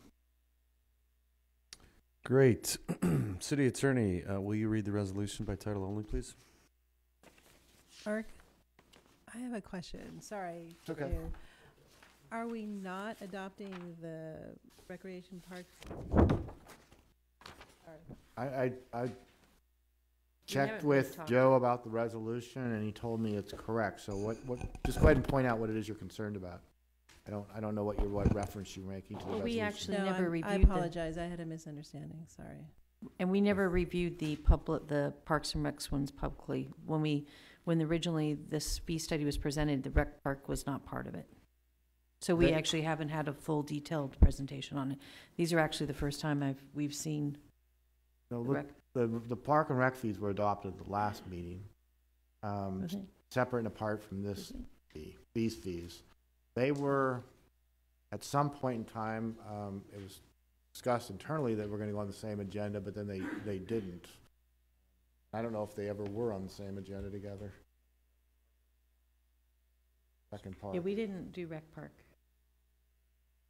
We haven't done rec parks. Yeah, we haven't done, this is the first time I've seen. I think during the Center. study session in March, they were introduced initially. Is that correct, Eric? Yeah, we briefly talked about Recreation Park. We didn't go into a whole lot of detail. Right. We certainly aren't making any fee recommendations. There was a couple of block party permit and private special event permit that did have some recommendations, but they'll come back at Another time, right, Yeah. okay, that's right. This is I was not just- dealing with rec and park and/or aquatics fees, correct? Okay. So with that, a resolution of the City of El Segundo establishing a schedule of fees and charges for recovering costs incurred from providing various city services is ready for adoption. All right, may I have a motion to adopt the resolution? So moved. I'll second. All in favor? Aye. Aye. 5-0. Great, thank you. You want to direct staff to not collect the study room, to adopt? but Yes, not I collect think the study room fee? we had consensus on that. Do we need to take a vote on that? City Clerk? Give her discretion. From a consensus is fine, but can we note that in the minutes? Just so there's a record of that? Thank you. We're going to actually listen to our library director. This is great. What are the effective dates for these fees? When does this go into effect? August 1st. Oh, that would explain. So the significant impact will be next fiscal year, but there'll be some $100,000 or something. About 50,000 this year. 50,000. Okay, great. So back to our strategic planning session, one of the key components was communication. So what are we going to do to do an outreach? How are we going to communicate this to the public, in anticipation of the fees going up in August? Sure. So we posted something on the city's website on the front main page, just announcing that there is this hearing tonight and to schedule the fees. And then Juliana will be working with each department and putting a written notice with the current fees and the new proposed fees at all the counters. Yes, sir. I was just going to say that we should probably be proactive, go to a couple of the sites on Facebook that we know get a lot of traffic with a link back like we did with Rex or the aquatics fees. An Unfortunately, FAQ. that was retroactive. But yeah, Create an FAQ. why are the fees going up? Rationale as to why. How is the survey done? It's cost recovery only, what the rules and regulations are there. Right. And anticipate some of these questions. And then drive them back to the website where the information will be located, I think. I think this item is part of what is under Councilmember Nichols' name at the end of the agenda. Okay. Stealing my thunder. Yeah, and then Carol's stealing your one thunder. other, I know. One other thing is, if there's residents or other commercial properties that consistently pull these types of permits. Yes. Can we just do an outreach to them to say, I know that you pulled this type of permit in the last, X amount of times in last year. Notify them that the fees are going up. I believe we should be able to have that in our database, and we can reach out to those customers. I just want to make a correction. So some of the fees do go into effect 60 days. So some fees will be effective September 1st. Okay. And that's in the resolution. So that'd be great, like in the FAQ, so we can, Right. people can anticipate. Yes. All right, we're going to make another move on the agenda. We've got an elected official in the audience who, I want to just be respectful of her time. She's got a full-time job in the morning. So we're going to move item number 19 up.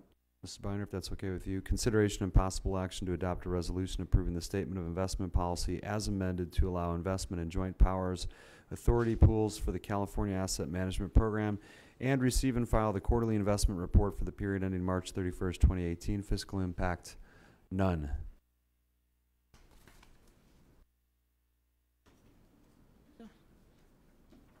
They're all leaving. Good evening, Mayor Pro Tem, and City Council members. Thank you so much for moving me up on the agenda. I really, really appreciate it. Tonight we have two items for your consideration. One requires adoption of a council resolution, and the other is just our quarterly investment report. But I want to give a little background since we have two new council members. The city has an investment policy governed by California State Code that provides the guidelines for the city's cash management and investment objectives, and ensures our compliance with the California Code as it relates to permitted investments. So some background information: about 2 years ago, the city, we overhauled the investment policy significantly. It was adopted by the City Council. We later had it certified by the California Municipal Treasurers Association. And now I'm asking that that policy be amended so that we can add a new investment facility. It's through a joint powers authority. This is a permitted investment by code, but in our policy in 2016, we restricted investment in that program. We've recently worked with Public Financial Management, who is the investment advisor for the new facility vehicle. It's called the California Asset Management Program. It's been around a really long time, since 1989, has a lot of local participants. The governing of that fund is actually through local and state agencies. So it's sort of a municipally managed pool of investments. So that is where we want to talk about adding that to our policy. The next couple of pages, you're going to see the list of our benefits of CAMP. It provides me another short-term liquidity vehicle. Right now I have the Local Agency Investment Fund, which is managed in the state of California. I also utilize collateralized bank deposits to diversify, but where we can eke out a little bit more in the short-term rates, we do so. Another benefit of CAMP, as you can see, comparatively to the state-managed pool, we're getting about 20 basis points more if we invest in CAMP. It's a AAA rated fund. It provides same-day liquidity. There's no minimum restrictions on the number of deposits or withdrawals you can make on it. It's truly 100% liquid. And then yet again, as I said, it helps us diversify our investments. So the next slide is what is included in our current investment policy. These are all of the list of investments the treasurer is allowed to invest in. We added a column at that time on the right, further kind of restricting our ability to invest. Just because it's on the list doesn't mean you necessarily want to invest in it. So what I think is prudent for the city of El Segundo is how we sort of restricted ourselves to what I think makes sense for the city. So on the next page, you can see where this was not permitted in the past. We are now adding the fact that we would like to participate this with a maximum investment of 30% of total portfolio earnings. Also, the Investment Advisory Committee has to approve any changes to the policy, and that took place on April 26th, if I can remember. So that's a very quick and whirlwind discussion of sort of CAMP. I know it requires council action to make that change, and it's a council resolution, so I don't know if that has to be read. Thank you. Well, that was the briefest report Do you guys ever. have any questions? I'm loving it. Chef for running meetings. Question on the 30% max. You don't really intend to go there, though, do you? No. You're setting that as a ceiling. No, I mean it's not a harmful thing. I mean, this is a short-term investment pool. The pool itself has a mixture of fixed income assets, and it's very diversified within itself. But no, I don't see that. Thanks. How and why did we decide to foreclose it before?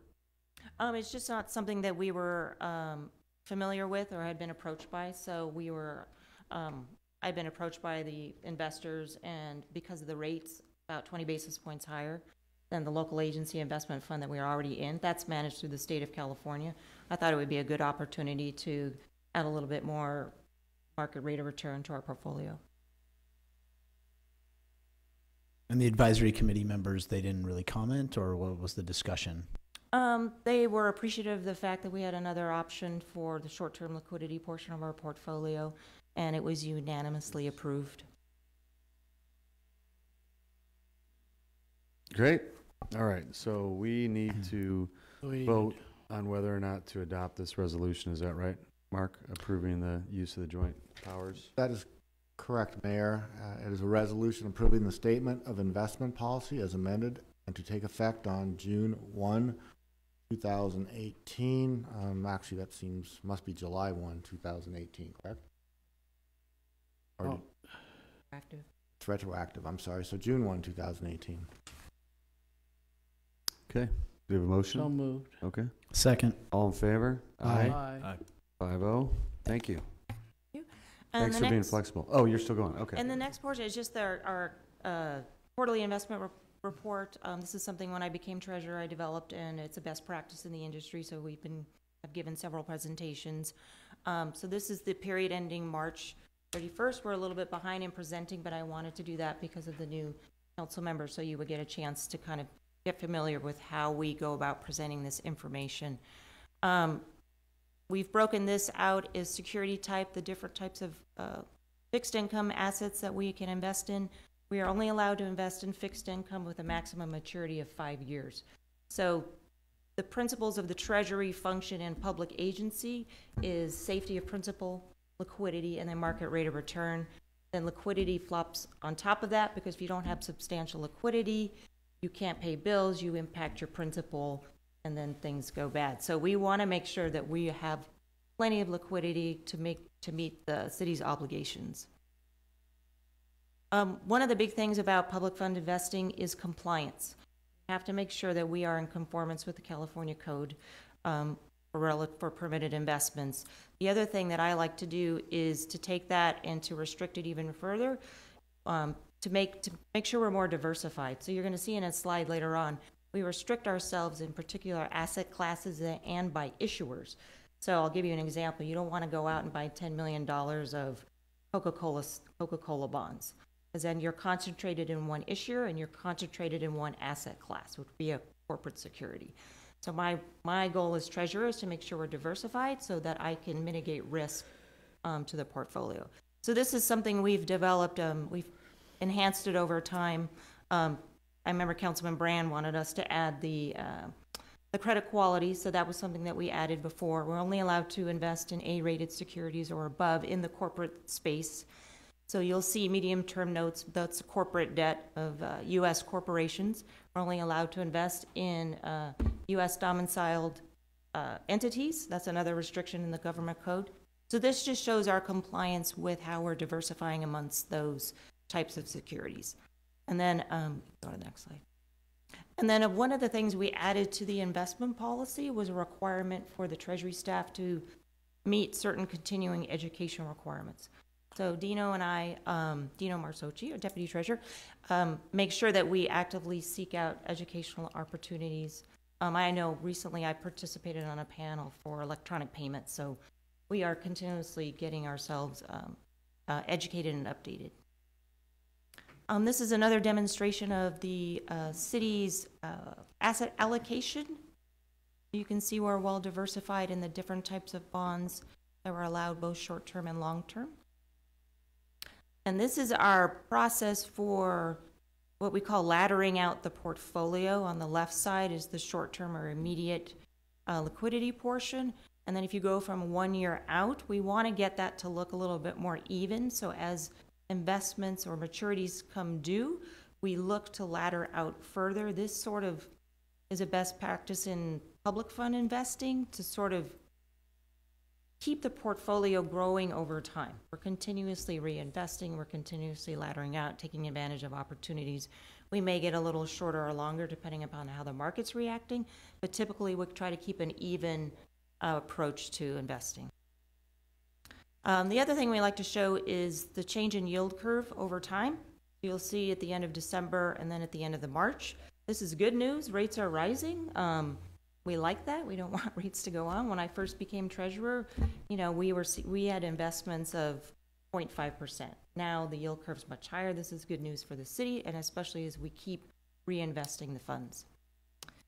This is a later graph I want to show because when we prevent the quarterly report, it says of a specific set date and time. This is sort of looking at what Dino and I have been doing over the last several months. And so you can see where the dots are. Those are the effective yields of the investments that we have purchased most recently, which is demonstrated to the fact that the market's improving, we're taking advantage of it, we're repurposing the funds, we're growing the portfolio. So now I want to hand over the presentation to Dino. He's going to talk a little bit about cash flow and then economic indicators. Thank you, Krista, Mayor, Council members. So this cash flow goes back 12 months, and the part I really want to point out is where we're heading right now, this time of year, coming in June and July. Next month, you've probably seen a request for $8 million or so for the unfunded liability. And last year we did the same between the unfunded accrued liability for CalPERS and the insurance, a few other items. That's why the disbursements are so much higher than receipts in June and July. And then as you get further along in the year, December, we went with the online business license renewals. So we start to see a lot more business license renewals early December, January. And then in March, we get the Chevron payment, which is about 6.5 million. So that's why we see a big increase there. And then just showing the change in cash between prior years, you can see July wasn't as bad 2 years ago, but then last year, now that we changed our methodology and are paying the big lump sum CalPERS unfunded liability every July, it will be like this going forward. We will have a big negative in July. So we'll have a lot of money built up right before then. It looks great. And then we start to make some big disbursements and then start to even out and then collect again. Some of the current activity that we've done during the time, the first quarter, there's quite a diversification of investments between CDs, Supras, corporate bonds. A total of about 7.2 million was invested and $1 million matured. Since then, we continued to diversify 7.8 million, including some commercial paper and agency municipal bonds as well that we purchased, which were new to us, but were on our approved items. Net change, you can see from that graph that Krista showed you, the yield on the new purchases is 1.17% higher than the items maturing. So we've purchase yields about 2%, just over 2% on our new investments. And we've invested 12 million more than has matured so far this year, so in the fiscal year. And then we continue to manage bank balances to try to move money. Like now we'll move it into camp and earn more interest that way. Economic indicators, gross GDP has been a big issue. I think it came in at about 2.2% this last quarter, down from 2.9, but recent reports have shown it going up. Unemployment, of course, is down. It was below 4% last month, and this has been something that's been trending down for quite a while. And these are items that the Federal Reserve or the FOMC looks at, Open Market Committee, to decide whether or not they're going to increase rates. Inflation was another one that had been pretty low for quite a while, but now is up over 2% and continuing strong. And that's part of why you've seen them raising interest rates to keep inflation in check. The Fed funds rate, they just increased it again last week to 1.75 to 2%. That was the second increase this year. There could be 1 to 2 more increases are expected through the end of the year. You can see there'll be about 2.25 maybe by the end of the year, and a little bit higher going next year and the year after, just depending on how the economy works. And that would be it, if there's any questions. Thank you. Any questions from the council? Do we benchmark these? Is there any broad or comparable cities investing in largely the same manner and seeing the similar returns? Is there any area data for that? It's hard to compare cities because they each have different investment objectives. They're all governed by the same rules, I suppose, California agencies of the government code. It just depends on what their obligations are. Counties are different than cities, are different than school districts, are different than special districts. So it's really more of what are the investment objectives of those. They all utilize different benchmarks depending upon the asset classes they invest in. Not all present quarterly. They all should be have their monthly reports published if you're looking for information, but I would not benchmark us against another public agency because every city is different. Great. Thank you very much. Have a good evening. Feel free to stick around. We've got some meaty topics if you're so compelled. All right, we're going to take a break on that note because we got some time ahead of us here. So it's 8:47. We will be back at 8 minutes. Good. You guys. 8:57. 10-minute break. Thank you.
Back from recess in session. We are on to item 2, consideration and possible action regarding environmental assessment number EA-1218, general plan amendment number GPA 18-01, and zone text amendment number ZTA 18-01 1, approve a negative declaration in accordance with CEQA, 2, amend text in the corporate office section of the general plan land use element, and 3, amend certain sections in Title 15 of the El Segundo Municipal Code pertaining to the permitted uses, permitted accessory uses, and conditionally permitted uses allowed in the corporate office zone of the city. Fiscal impact, none with this action, and this is a public hearing. This is a time and place hereto fixed for a public hearing. City clerk, was proper notice of the hearing given in a timely manner? Yes. Has any written communication been received regarding this public hearing? No. Thank you. Public hearing is now open. Mr. Carpenter, who's going to lead the presentation? Greg McLean, our planning manager, will make this presentation. Thank you. Good evening, Mayor, Council. We're talking about the zone text amendment related to the corporate office zone. I've shown the corporate office zone in yellow on the map above. Let me highlight it here for you. So it encompasses the area that is primarily to the east of PCH, north of El Segundo Boulevard. A little bit of it crosses over PCH to the west, up by Imperial Highway. And there's one little bit over on the other side of Aviation at El Segundo Boulevard.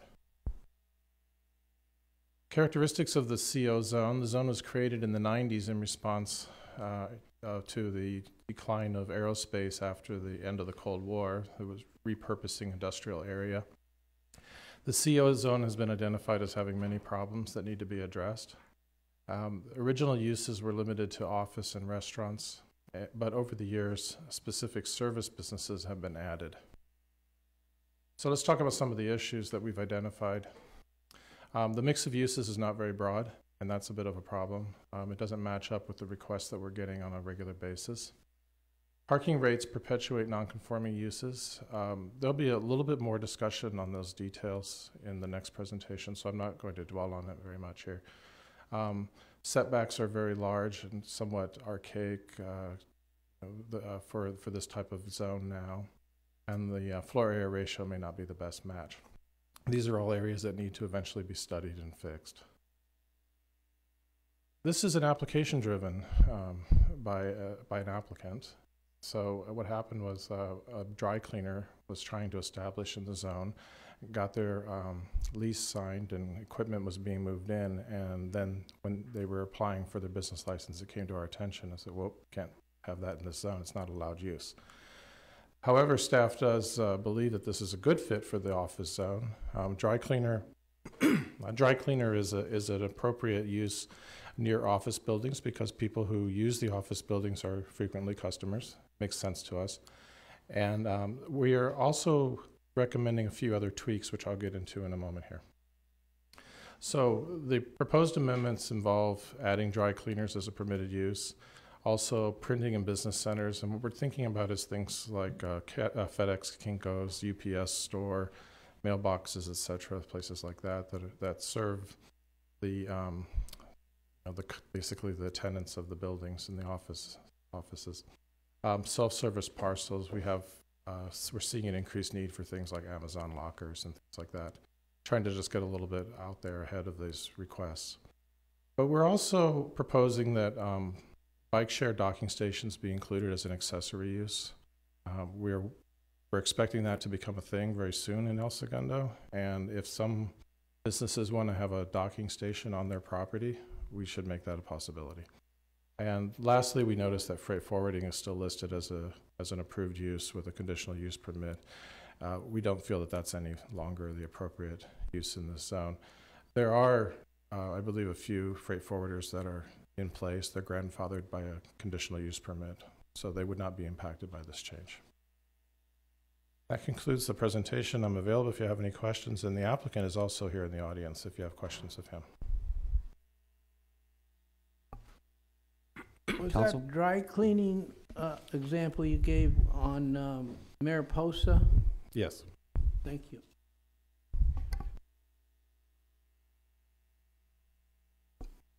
And then Greg, you were saying that there's some other things you're going to bring back to look at as far as parking and the setbacks. Have you also looked at, with ride sharing, increasing, driveways for pickup? Because I see a lot of people being picked up and stopping on Sepulveda or PCH or El Segundo Boulevard. So, maybe we should be looking at, at providing like side cutaways. Yes. Yes. So. That is one of the things we're looking at. We're probably not quite at the point where we can start cutting back on the parking, but it will be happening soon, and we're going to be preparing for that, yes.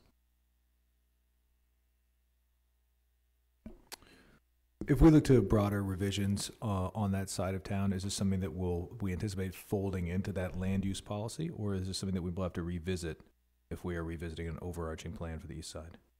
This would definitely be studied in part of the overarching policy. All of these issues that I've brought up. And for the other zones in the area as well.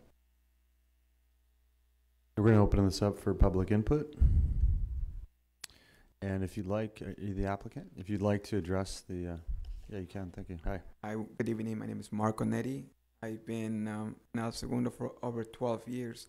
I have another store on Imperial and Main on the other side of the car wash. So the reason that I leased that place is because we're growing. We've been working with the airport for many years, police station, El Segundo, parking recreations. So I leased the place to, grow the business and have more employees. And then when I came to the city, they told me that it wasn't the zoning after having all the money invested. So that's why I'm asking if it's okay for us to be there. We bring in new equipment, environmental equipment. That's one of the reasons that we're moving to a bigger location, because we're going to bring newer equipment. Yeah, well, sorry for the inconvenience. I was in that business, and I know the machines are really expensive and difficult to move. They are. So, they are. Yeah, sorry about that. Okay, any questions for the applicant?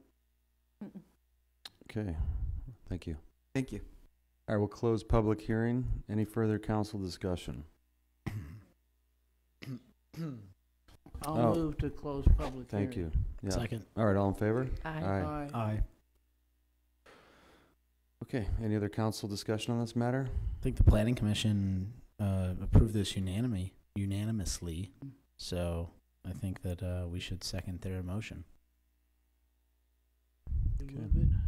This involves a resolution to approve the CEQA determination and an ordinance to amend the zoning text.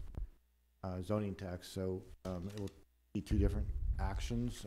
First, for council's consideration is a resolution of the City Council of the City of El Segundo approving a negative declaration under the California Environmental Quality Act for environmental assessment number EA 1218, general plan amendment number GPA 1801, zone text number ZTA 1801, and adoption general plan amendment number 18-01 to amend the land use element of the general plan pertaining to corporate office is ready for adoption. A motion to adopt? So moved. Yeah, I'll second it. Okay, all in favor? Aye. Aye. 5-0.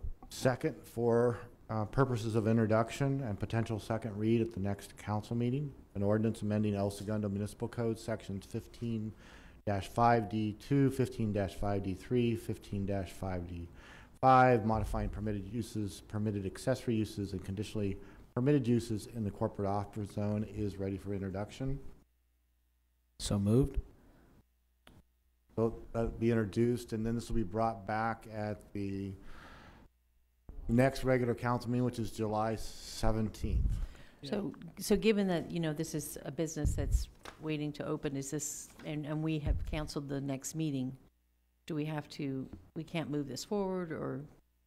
The council could continue this regular meeting to another meeting date that's at least 5 days after today, have a second reading of this. Can we give permission to the applicant to begin operating business prior to the second reading? No. I thought we could do whatever we want. When I signed up and turned in those papers, that's what it said in big, bold letters. You can do whatever you want. I don't know exactly where the situation is, but the applicant could give us an at-risk letter, and we can we can move forward with issuing permits and doing plan check. Wait. He's talking about construction. Oh, construction, okay, at risk, yeah. Yeah. We can't let a use go forward until this is done. We're just trying. I understand. No, we could, I mean, if the council wants to hold a special meeting, again, at least 5 days after, or, I'm sorry. Oh, broadly speaking, what's the status of the business? Is he ready to, is he have to, he, I've been waiting for 6 months, so I have been paying rent. you're just ready to turn the lights on? And the equipment is ready to go, everything's ready to go, so I'm just waiting for the okay. Yeah. Well, it sounds like we've done all we can here tonight, though. Gone as far as we can tonight, right? Right, you could continue this regular meeting to, again, Next week. After, need to have 5 days between this meeting and the second read, and then it's 30 days thereafter it becomes effective. So if you wait till July 17th, this will not be effective till like August 16th. How much, do you have, do you have construction yet to do? Is that what you were talking about, or no? Yeah, we do. Okay, how much time do you need to get for construction? I just need to get the permits approved, so we can just do it, I would say, 2 weeks. 2 weeks for the whole build out? For 2 or 3 weeks, yeah. We're just waiting for the okay, everybody's ready to go. We could approve this at-risk thing, would allow him to build, but it's at his risk, right? And that's assuming that we go forward to the second reading, this thing becomes. Correct, just Okay. can't open until this is, So I still think we have this is done. special. Yeah, I think we should, I agree, I think we should, we're a business-friendly city. He's being put out. We've done that before, but Okay. we'll work with them to Okay, take great. care of that. And then I think we also are, we want to do a special meeting. You available next week? Just get together. At risk. You're gone. We're on the I'm road. exactly Dawn's Yes. gonna conference. We can in from call in, Hawaii. right, for a special meeting? Because 3 of us will be in Monterey for training. It's a quorum. Not till Majority Wednesday. a majority of you need to be present here physically for a meeting. So we just need Carol and Dr. Brand to head up to Monterey. Oh, you have to be here. Yes, just kidding. But wait, could the meeting happen on Monday or Tuesday of next week? Is that 5 days. I'm here next, I'm here. 5 business days or 5 calendar days? 5 calendar. Yeah, so we can have special. We don't leave from Monterey until Wednesday. Is everyone on the council available Monday afternoon? No. No? Yes. Oh, you're going to be in Oh, Hawaii. he's going to be Nice. out of town. Yes. Do we have 4 people available Monday afternoon? Yes. I think so, yeah. Yes. Okay, let's do that. Can we make that happen with Monsieur? So then, tonight we'll continue this regular meeting until next Monday. I'm sorry, what time? We do it in the morning. Whoa, whoa, whoa, whoa. Or I have, I could do, I'm I can do available the all day, afternoon. pretty much. I have a lunch date. I can do either. I'm just getting my teeth cleaned at noon, so got to work around that. Sounds like a Chris? short meeting. I mean, given that, Mark, when could he open for business if they put together a meeting in July 25th. 5 days?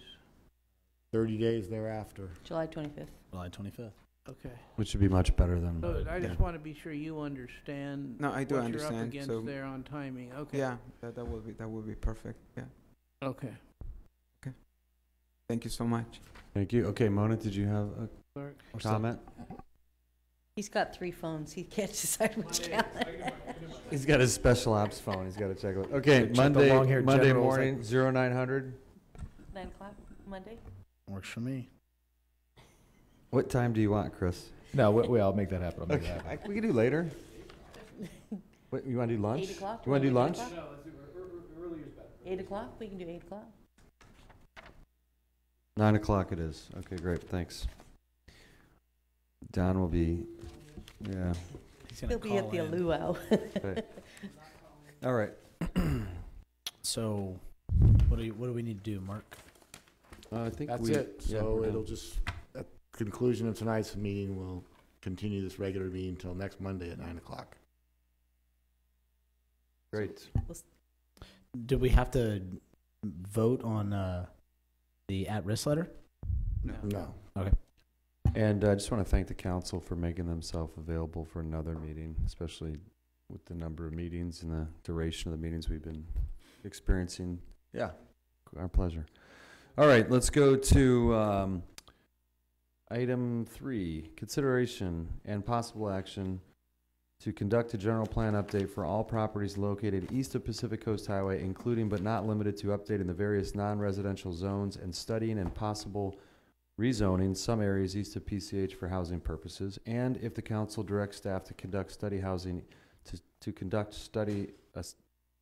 a study of housing east of PCH to provide some parameters, details of the issues to be studied. 2, determine whether the council, as a part of updating the general plan or for transit purposes, wants to accept a grant from Metropolitan Transit Authority to study increasing densities on non-residential properties, developing buildings and parking lots, and providing more pedestrian and bicycle-friendly routes, all for purposes of attempting to increase transit ridership. 3, if the council wants to accept the MTA grant to provide potential clarifications and amendments to the city's MTA application, and consider other related actions. Fiscal impact to be determined, but ranges likely between $0 and $2.5 million. Who will be presented on this matter tonight? Sam Lee, our Director of Planning and Building Safety, will make this presentation. Good evening, Mayor, members of the council. So the presentation I have for you, this is the agenda. Just to give some context, especially some of the council members are new, wanted to talk a little bit about the brief history of Metro Grant in El Segundo. I also will follow up with a discussion about what problem are we trying to solve.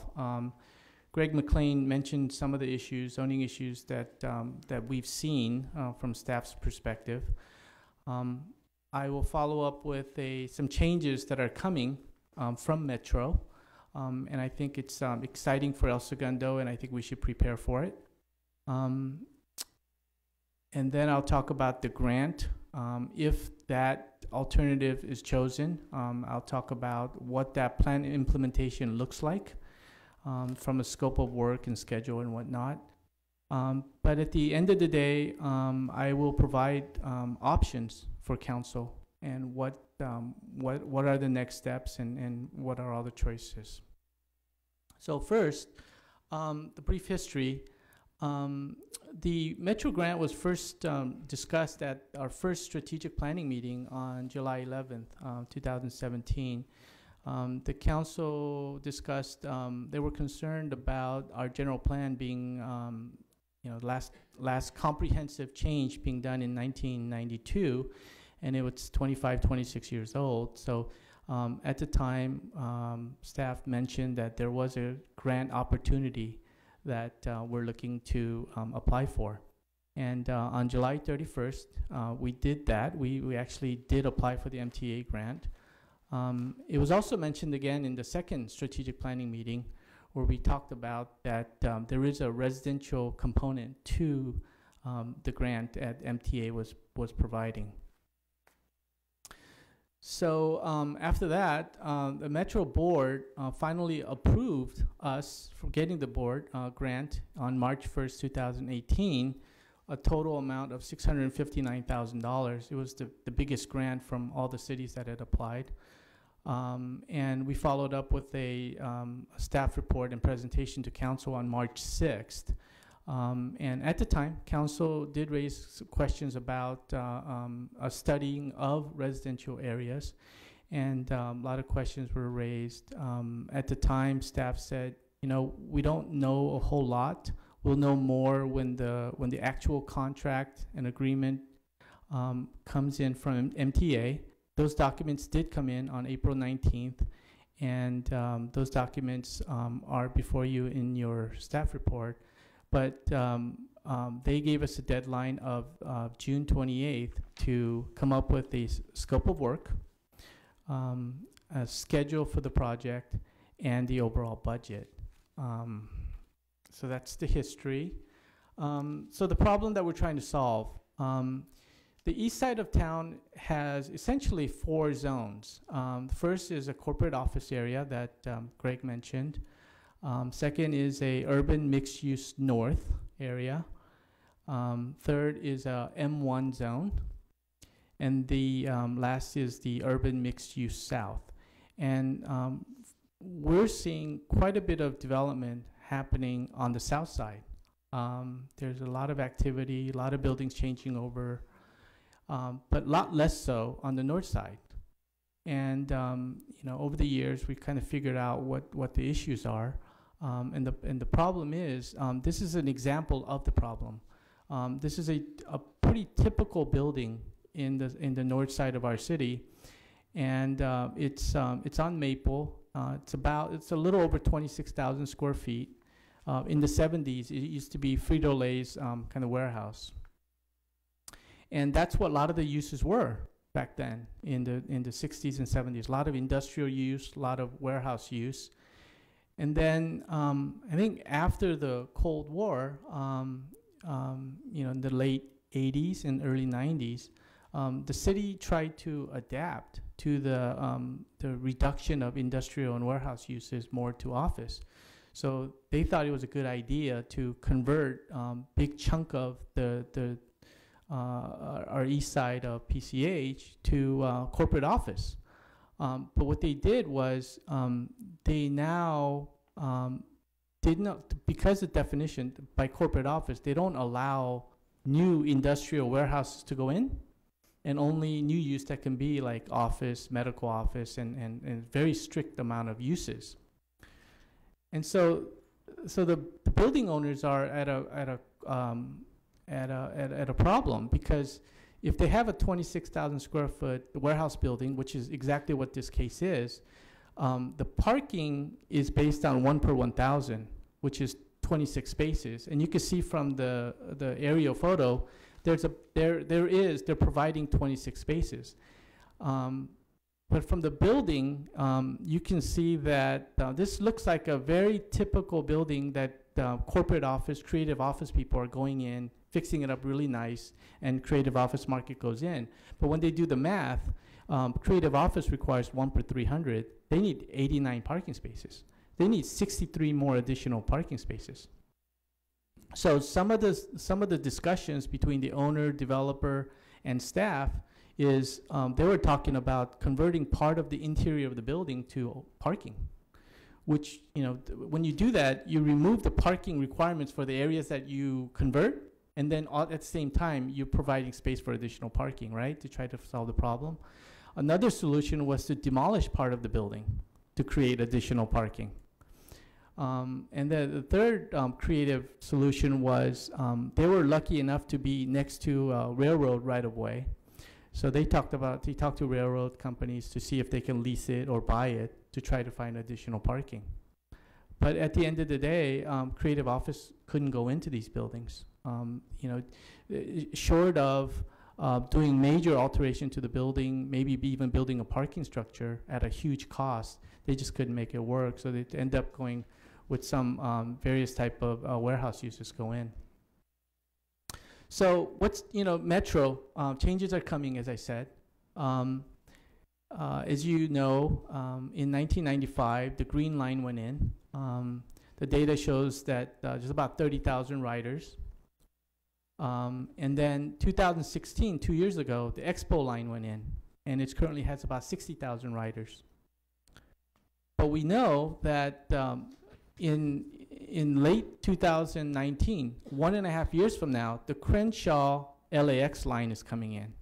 And when that line comes in, that's going to connect us to Santa Monica, West LA, Culver City, downtown, the new Rams Stadium, which is going to open in 2020, and the LAX Land Project, which is going to open in 2021.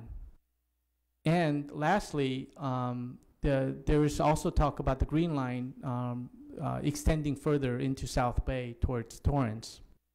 So when that happens, what I see is a very large area being connected. And I feel like the use of the Green Line, especially the 3 stations that we have in our city, will be much highly used. So grant implementation process. I'll go through this real briefly because I'm not sure if this is the decision you'll be making, but the scope of work would be, the first steps are we're going to go out for an RFP for a consultant. There will be a community outreach plan very early in the process. When a consultant comes on board, the first study that will happen is study of existing conditions, existing infrastructure, city policies, and current maps. Yes. And so the timeline down below is the months that's going by, and I'll hit you with the 1 year, 2 year mark and whatnot. The next thing will be to create a community advisory committee group. That group is suggested to be a very wide range of stakeholders made up of bicyclists, pedestrians, as well as various committee members in our city, as well as various different departments and whatnot. And this group will be the major drivers of the program, and they're scheduled to meet every 2 months. So after that, the actual studies start to happen. The first reports will be for pedestrian and bike infrastructure. Next will be for parking infrastructure. And when these reports come in, these studies come in, they will be given to the community advisory group. They'll study it and they'll provide recommendations on the report. At the 1 year mark, we will have the mobility study as well as the housing report. Again, that'll go to the community advisory group for input at the 1 year mark. Then the economic report will be done. At the 2 year mark, when a substantial amount of reports are done, it's time to create the vision, goals, and objective for the program.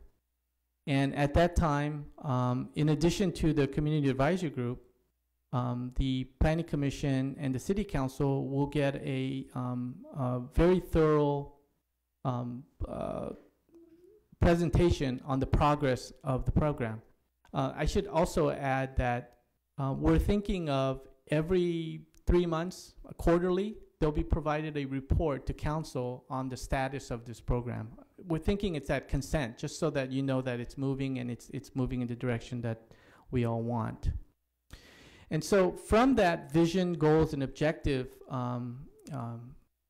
strategies, the specific plan will begin to be written. And then the last year, the 3rd year, is where the real technical documents are built, specific plan, the urban design and street standards.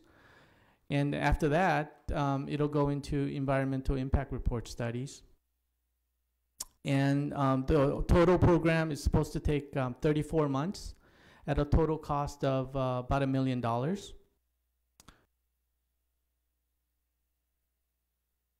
And that really leads us to what council's options are tonight. First option is to accept the MTA grant as written, and it's in your packet. Of course, I want to remind you that that recommendation is with housing.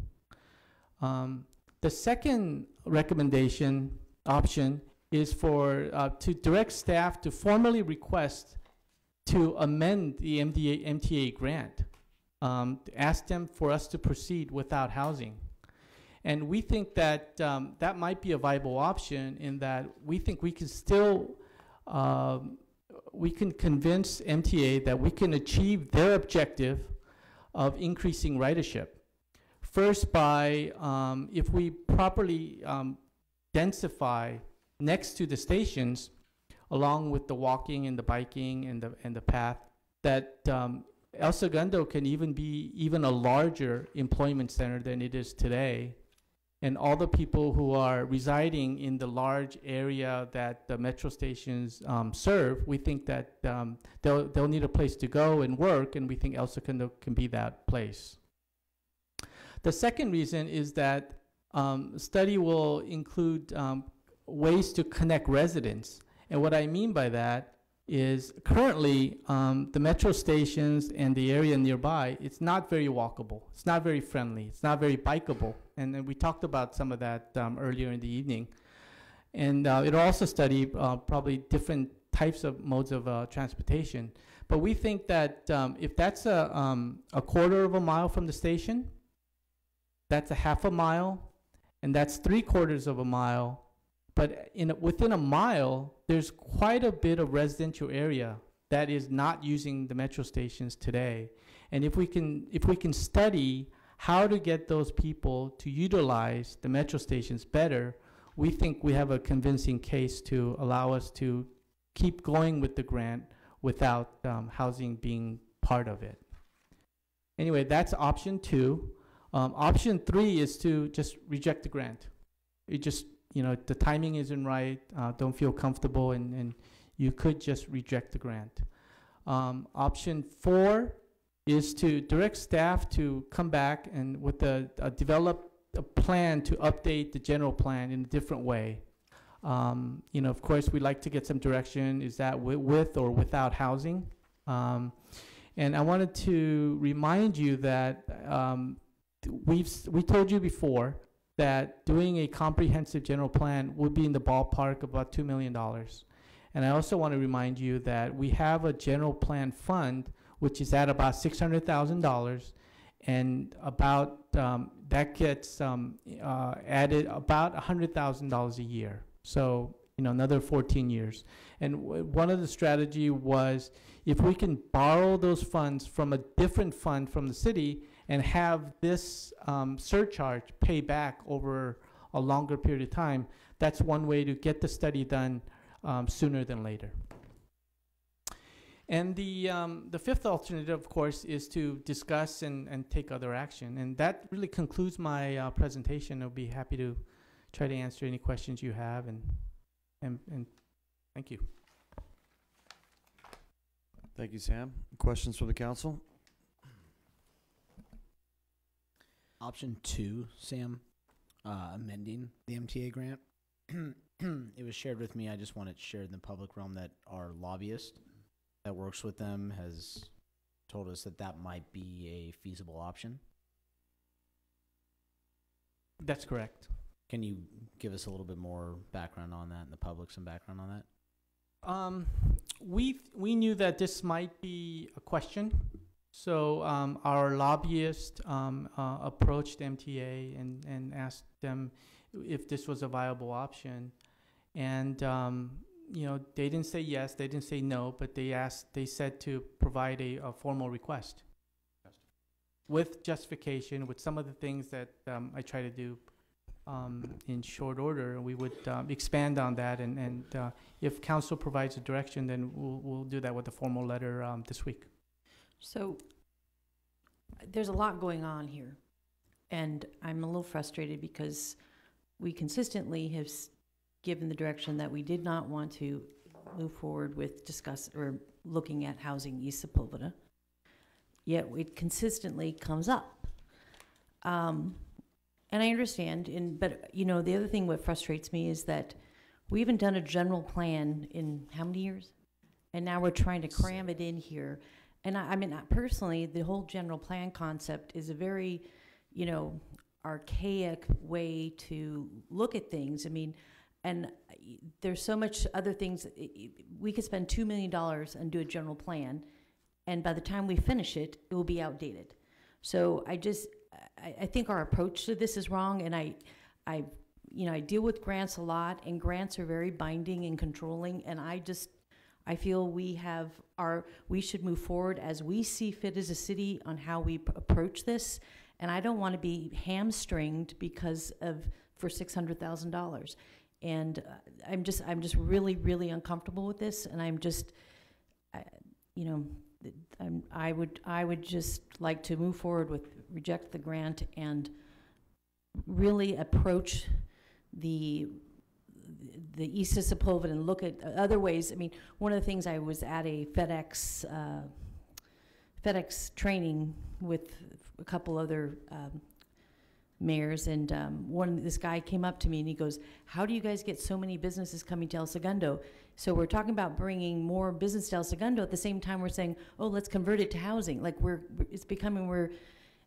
say all our money comes from businesses, yet at the same time we're like, "Oh, look at housing." Well, you can't do both. So we are the employer of the South Bay, yet we want to look at housing. So we need to really clearly understand what our identity is, and then go with it and drive it. But this approach is really frustrating to me. And the fact that it keeps coming up every time, and I know that has not been direction from this council and the previous council to move forward with housing, so I'm just quite frustrated that it keeps coming up. Okay, thanks. Dr. Brown? Yeah, couple weeks ago, we had our strategic planning session for 2018, and towards the end of the session, we laid out our dots, and I think I'm the only one who put a dot on develop a general plan. I think there was just one dot there. Is that right? There were 2 dots. Two? Okay, good. We got some support this year. So it's not the will of the council that's a top priority, even though we're 27 years into this general plan. And so, I think those of us who want a new general plan need to abide by the results of the majority of the council that thinks there's other priorities that need to come first. At the same time, I don't think we have to wait 14 years. We don't have to just rely on that one funding source. We heard about $602,000 new dollars of fees tonight. We've got $600,000 set aside.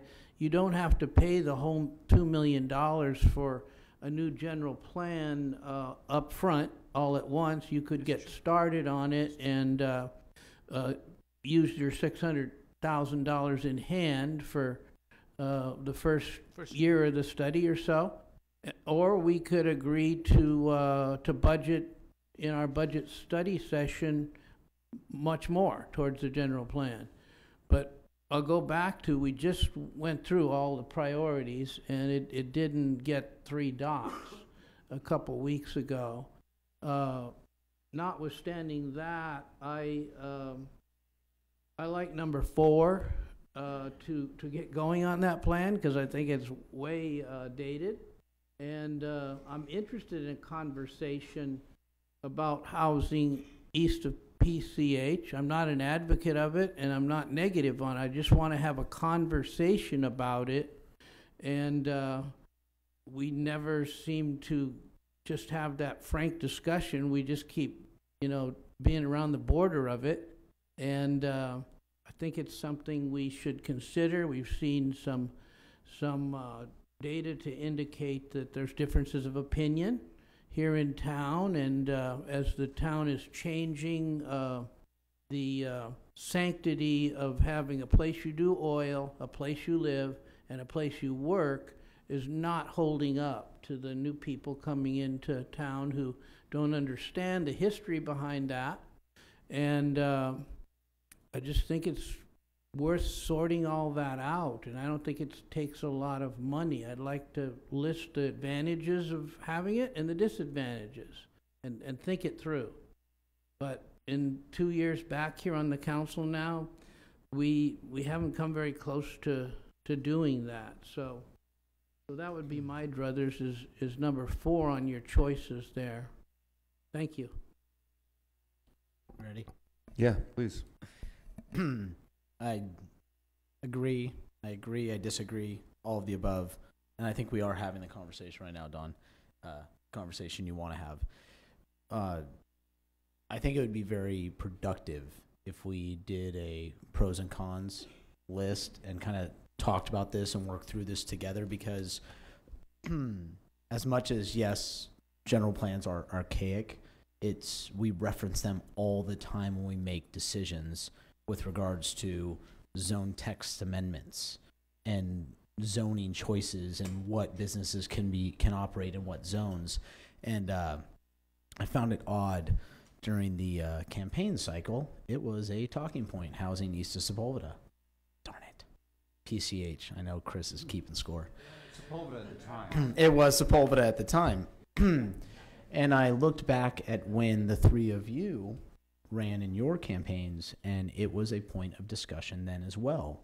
I guess, in my humble opinion, I feel that if we finally study it, we might be able to finally put it to bed that it is not feasible, because we are going to eliminate profitable square footage with non-profitable square footage, so it's just not feasible moving forward, so we can finally just stop talking about it and move forward. My other thought with, if I'm going to put something in the pro column, with doing a study with grant funds, so it's not completely out of our budget, because I can think of many different ways to spend $1 million around this town. But those buildings, like the Frito-Lay building that Sam pointed out, I look at buildings like that and think, wow, it's so underdeveloped. Could we justify with a study and results from a study that we can actually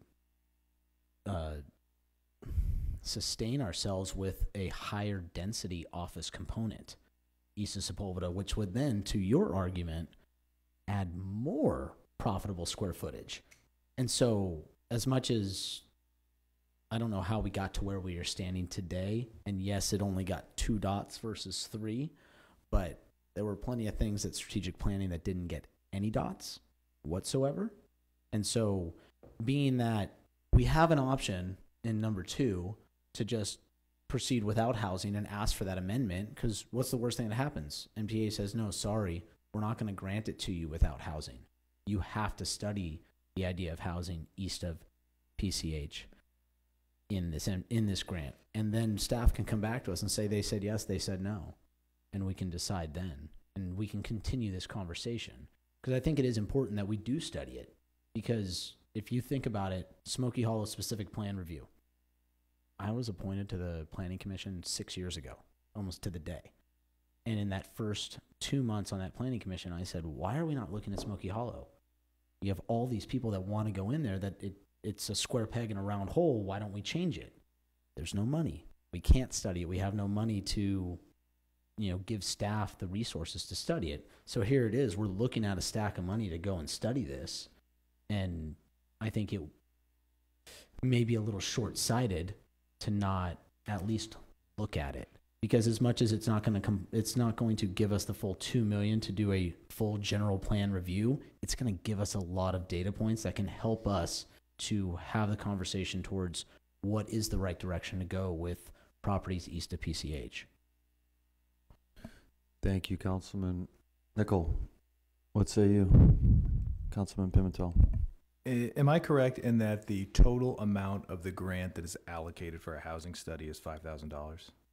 Is that incorrect? It was $27,000 of match and $5,000 in the grant?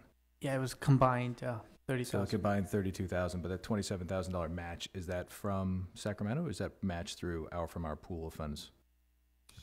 From our matching. From our matching? Yeah. So it's 5,000 of 600,000 is their allocation, so that's not us exempting a tremendous amount from the grant. If we were to go with option 2, it would not seem.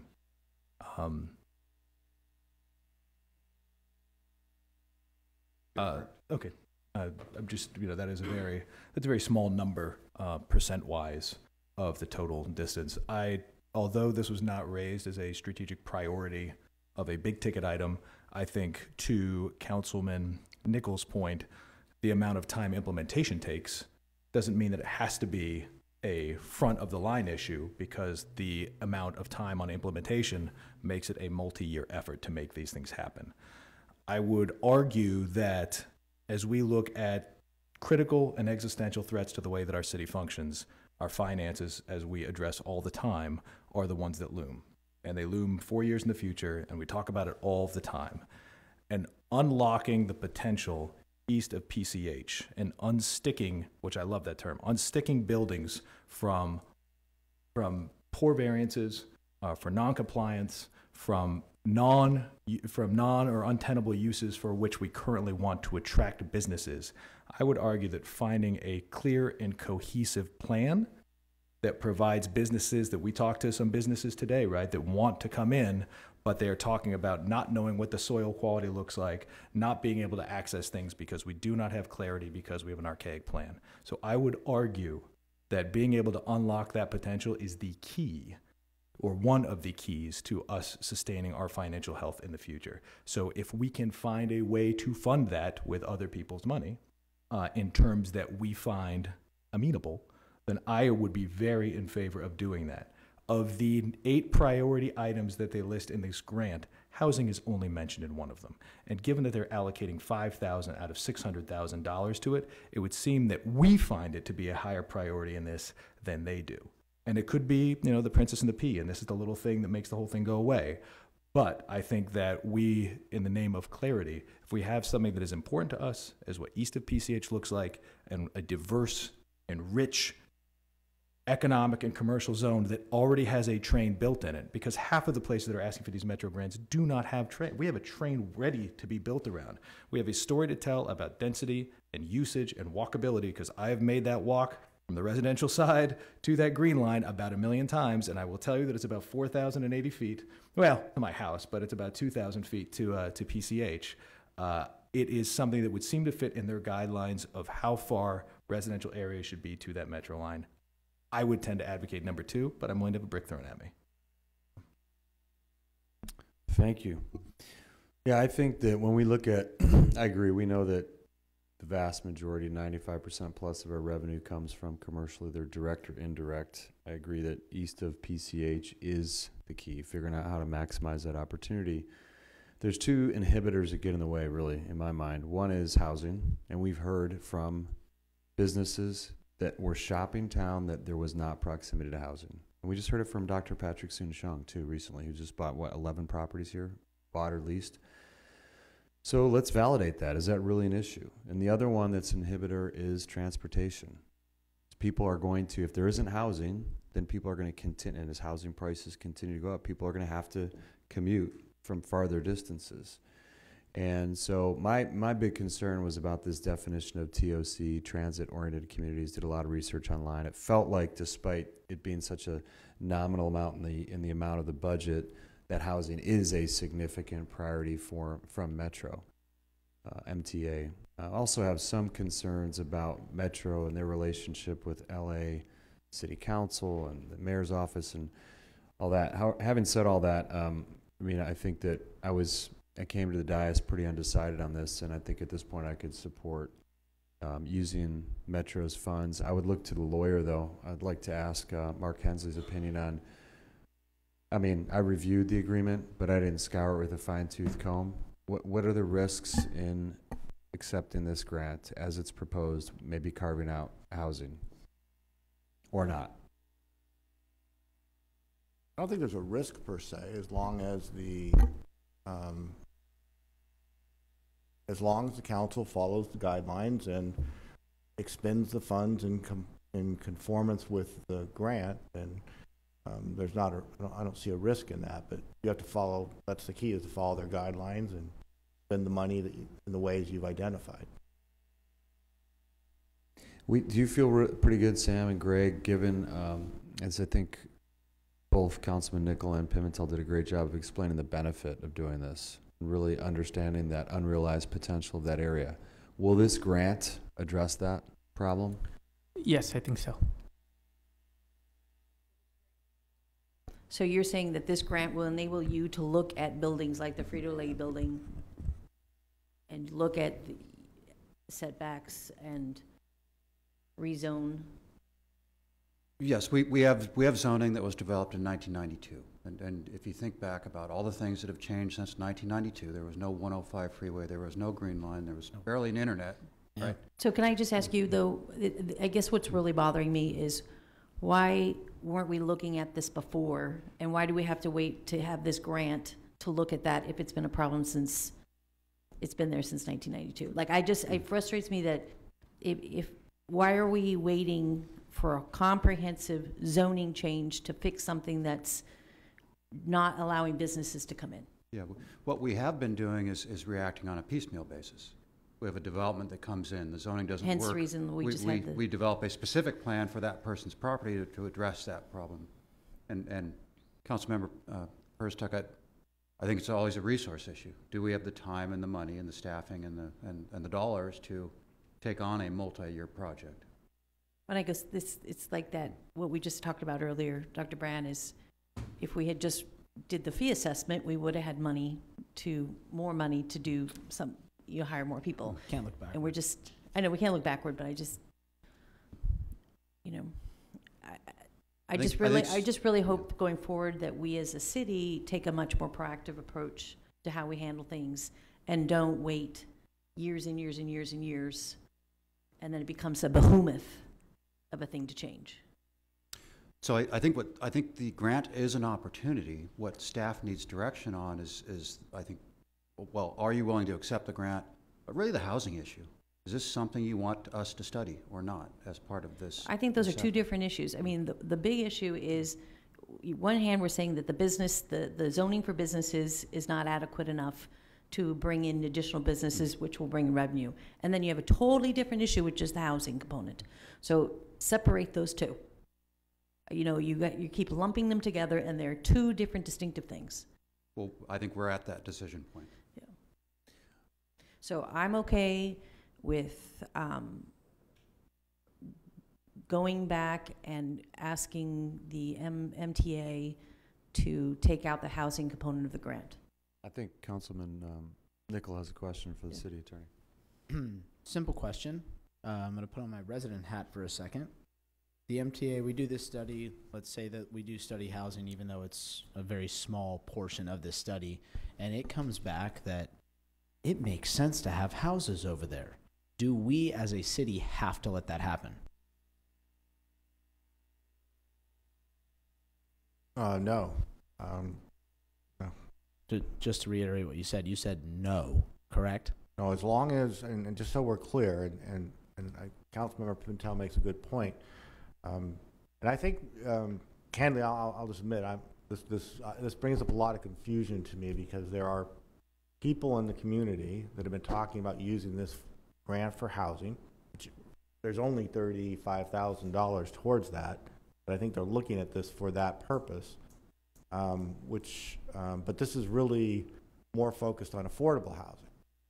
So it's not just housing, this is affordable housing. If the council really wants to study housing east of Sepulveda, market rate, and maybe affordable, and that's a discussion I think that the council should have and provide some direction. Now you're confusing me. Are you suggesting that we add that to this item tonight, or take it up at a different time? That's up to the council. I mean, part of the strategy of the options was to provide council with all of the options, not just the MTA, but do you want to study, does the council want to study housing, putting aside the transit-oriented part of it, does the council want to study housing as a general issue? I think item number one on there, it's worth reiterating. Item number one is that is phrased in the report. Their first codicil is affordable housing, not simply residential. So it is as defined by the state of California on adjusted median income basis. So it's not, it's not residential planning. It is based on building affordable housing on there. So I think that clarifying those two may be, I don't know, put words in your mouth, but it seemed like that we were just, there's sort of two separate discussions about a view of what housing looks like on the east side of PCH or not. I think also it's worth addressing, though, that if we were to study housing in any capacity, once that data, we make a subjective decision based on that data. We don't think it makes sense, but once that data exists in the wild, it exists in the wild. So it doesn't ultimately always matter if we think it makes sense, because someone in Sacramento may think it does, or someone in Washington, D.C. may think it does, and they may find a way to make the numbers make sense for us, whether it be by an allocation or that comes down from Sacramento, or by an allocation driven out of D.C. And I think that we need to be very careful about studying things to make our own subjective decisions and thinking that that will be the final say in what those numbers mean. With that said, then I think number two is more our consensus. I agree. If you asked me the question simply, just chiseled down, do you want to study housing east of PCH? My answer is no. I don't. I would not want to spend $1 of the city's money to study housing east of PCH, because it does not make sense in my mind. It's my understanding that part of being awarded this grant, there was a housing study element as part of housing near Metro. And so that's why it was included, so that we could be awarded the grant, staff knowing that the housing study portion was minimal, and we were going to get more data that we actually want to use in this city, which is not housing, out of this grant study than we would for it. But we know we can make more money just focusing and putting our focus on the whole zoning for businesses. That's where the revenue comes. We need the revenue. Let's focus where we need it, and that is redoing the zoning for businesses.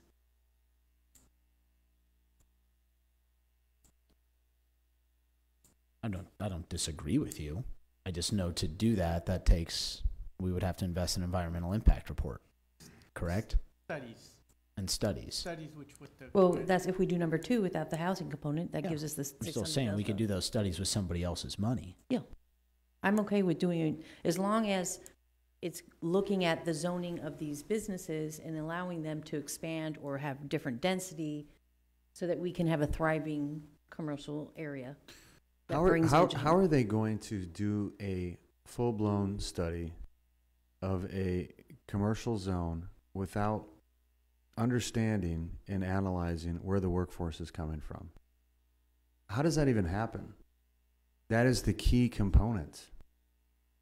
But there is housing around it. We don't know, we've never validated that there is sufficient housing, and we have anecdotal evidence to suggest that our businesses think there isn't sufficient housing, close proximity. So we don't know that definitively.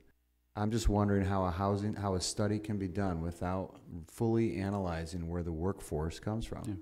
Yeah. What their average commute time is. How much time they spend, I mean, it's unfathomable to me to try to determine how you would do a study like this without really understanding where the workforce is. You're going to assume that with the expanded transit network that there's going to be additional people using the light rail to get to work. And there's still going to be a component that's using private automobiles to get to work. The hope would be that as more people use transit to come to work in El Segundo, that there's less traffic on the streets and there's less demand for parking. Some of those parking lots could then be developed with additional square footage. Is a hypothesis. But Mayor, I would think that if there's no additional housing built in the area, the assumption is going to be that those people are coming from somewhere else on one of those 2 modes of transportation. How do they get to work today? It's all commercial today. So but if we're talking about doubling or tripling, taking the Northrop footprint and putting more density there, it's a lot more employees. And if we're going to make an impact, given how our business license is now, it's square footage and head count, period. Those are the 2 factors.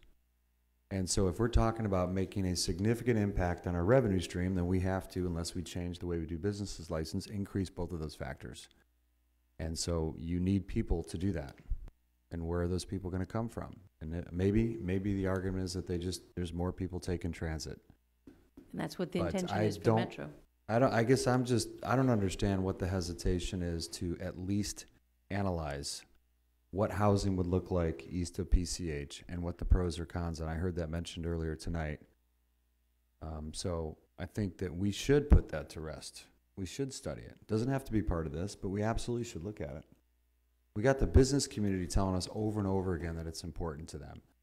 And we have the development company telling us. No, we have the business community also telling us. Riot Games, League of Legends was on a short list to come here. They told us that. Dr. Patrick Soon-Shung said that. So maybe it's not fact, but we have not studied it. So if we allow residents, we go down a slippery slope, because once you open up zoning, you open up zoning. So how do you pick and choose parcels? Well, I think we're, as much as we're doing exactly what Don wanted, which is having this conversation, a public hearing. Hi, everybody. I think we're losing track of this exactly, because with what you're saying, then I would have loved to have seen in strategic planning, excuse me, us to be able to vote with a dot whether or not we wanted to allocate staff funds, time, and energy towards studying a housing component east of Pacific Coast Highway. We did. We've had 2 votes historically on that, mine and Dr. Brandt's. But in this past strategic planning, did we have any, was it there? No, but we're talking about it now, right? Yes. So question is, let's cut to the chase on this matter, okay? Does somebody want to make a motion? I motion that we move to option number 2, proceed without housing. Second. All in favor? Aye. Aye. No. Okay, 4-1. Now,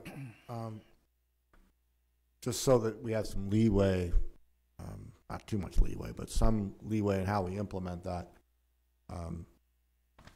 we have to provide certain documentations, including a resolution, to the MTA by the 28th.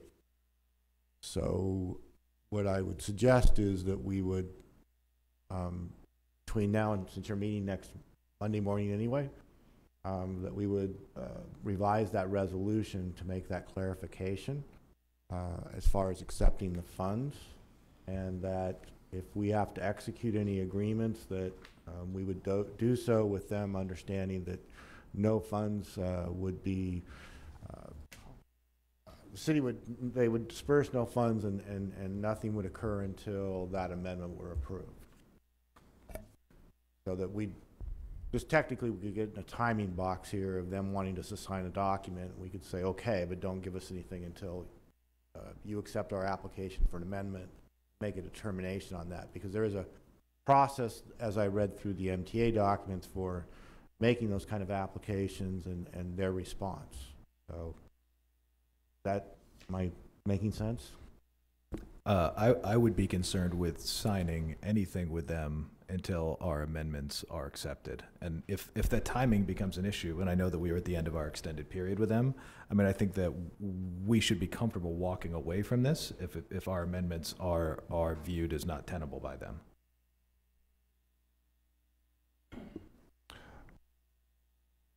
Between now and Monday, we will figure that out, and we'll spend another, hopefully not more than another 5 or 10 minutes on Monday morning getting through that. That sound acceptable to the council? Yes. Yes. Thank you. Item 4, consideration and possible action regarding the second reading and adoption of ordinance number 1568 to prohibit loud and unruly gatherings and provide a means for the city to hold responsible persons liable by imposing civil penalties, and adoption of resolution Are you speaking to this or the chief? number. Sam, are you speaking to this? You have the resolution number for me, Mark?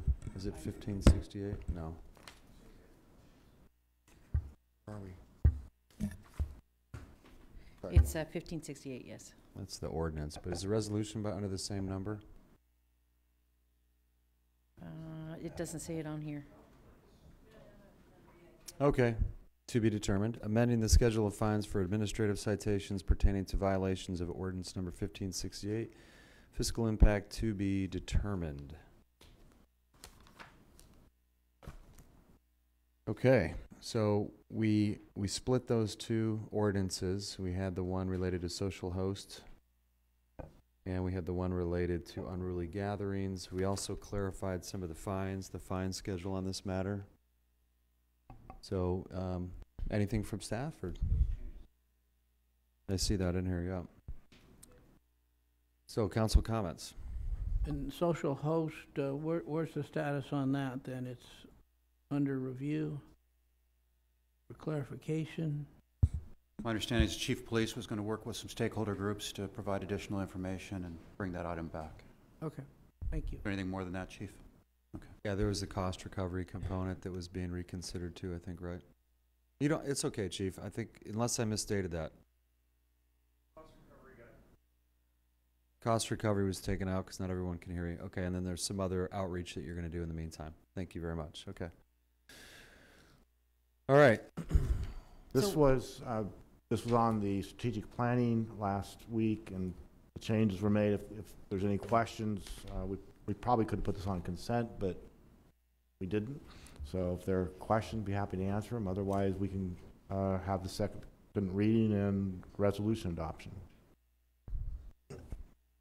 Works for me. Any council member want to discuss this further or ask questions? See, the only thing is we were talking about the timeline. Did we change it to the? Yeah, it's reflected in here.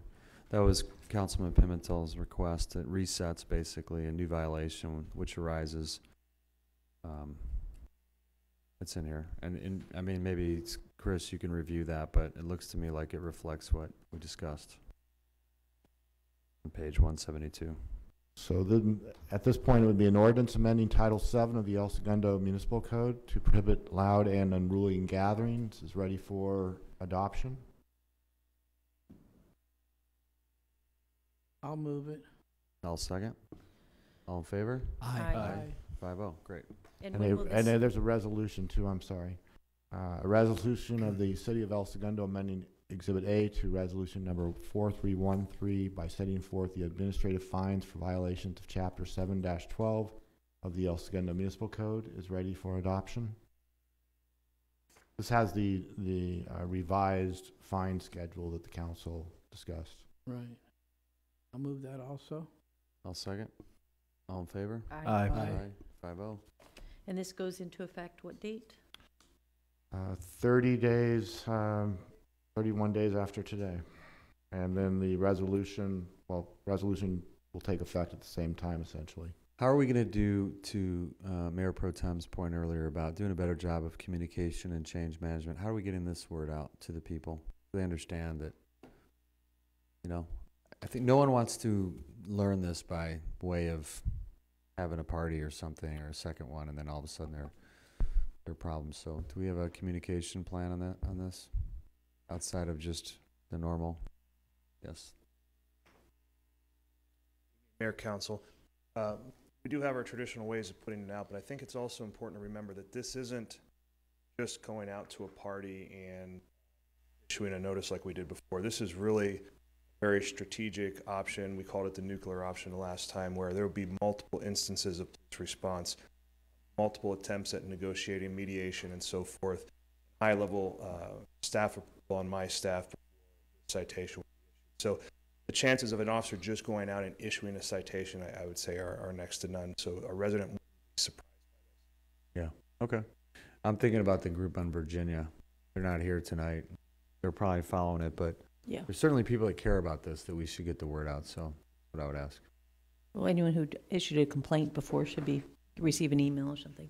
We can certainly use our Facebook page, our e-newsletter, our contacts with that group to spread the word on this. Do we, in that, the MailChimp or whatever, we send out the email from the city, you know, the marketing campaign? Drawing a blank. Email marketing that we send out? The Through newsletter? Constant Contact, the newsletter. Do we do summaries of ordinance changes and things like that? We certainly can. Yeah, I think that would be.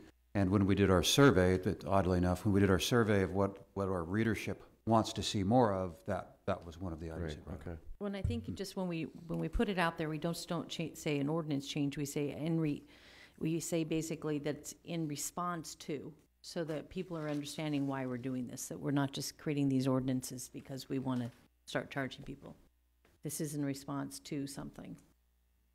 Okay, thanks, Chief. All right. Are we done?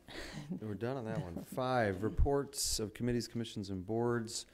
Consideration and possible action to announce the appointments to the Recreation and Parks Commission, Planning Commission, Technology Committee, Investment Advisory Committee, Capital Improvement Program Advisory Committee, Senior Citizen Housing Corporation Board, Arts and Culture Advisory Committee, and Environmental Committee. Fiscal impact, none. And I have a list here. And I just want to start, council members can weigh in as well. We had probably a 3 or 4 to 1 ratio of applicants for open position, which is a really good place to be. A lot of people want to get involved. It's a great problem to have. So we're very fortunate as a city. And we had some tough decisions to make, and we certainly encouraged people to reapply, or we'll continue to consider them in the future. So here we go. Can I get a drum roll? I'm just kidding. All right, thanks. All right, Rex and Park Commission, we had 1 opening, and that goes to Julie Stolnak. Her full term expires May 30th, 2022. Julie's been a longstanding member of the community. I think her grandparents were part of the Standard Oil Group, grandfather, building this town. Planning Commission, we have an incredibly talented young lady who is also in real estate and development, subject matter expert. She happens to be in the room now, Michelle Keldorf. Thank you for wanting to help us out. Her full term expires June 30th, 2022. I don't think we have anyone from Technology Committee, but Charles's group is going to have 3 new additions.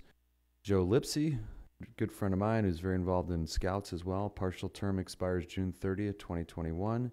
Madeline Smith, partial term expires June 30th, 2021, and Jessica Davis, full term expires June 30th, 2022. All three of these incredibly talented in the area of technology. Investment Advisory Committee, we have Steven Smetana, who is returning. Full term expires August 30th, 2021. In the CPAC, which is Capital Improvement and Planning Advisory Committee, Eric Carey, also a scout leader, very involved in the community, born and raised here. His full term expires November 30th, 2021. And then for the Senior Housing Corporation Board, aka Park Vista, we have Paul Lanier, whose partial term expires June 30th, 2020. And Paul Lanier, Paul was actually on the Technology Committee. He was one of the founding members of the Technology Committee, was vice chair, did an incredible job.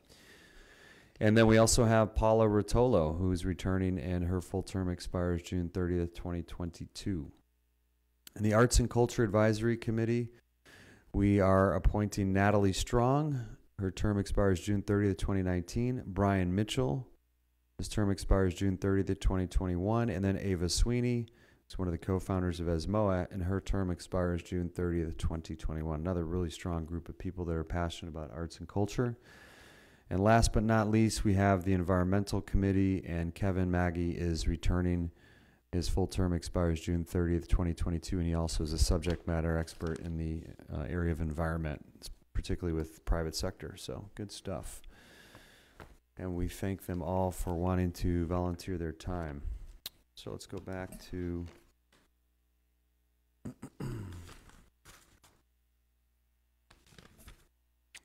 can't wait to get rid of this notebook. I know you guys are ahead of me. All right, let's see. We are on to, I think, reports. On reports, yeah. Yeah, okay, good. Making progress. City Manager, reports. No report tonight, sir. Thank you. City Attorney. Nothing this evening, thank you. Any updates from Sacramento, Mark, on anything housing related or otherwise? Or how about the one that was related to the 2/3 vote on taxes and the special language? That's actually a ballot initiative that has not been turned in yet, but I understand from what I've seen or what I've read that they have the signatures. That is, they believe they have enough signatures, and they're big corporations. I suspect they know what they're doing. They just haven't turned it in. They have till the end of the month to do so.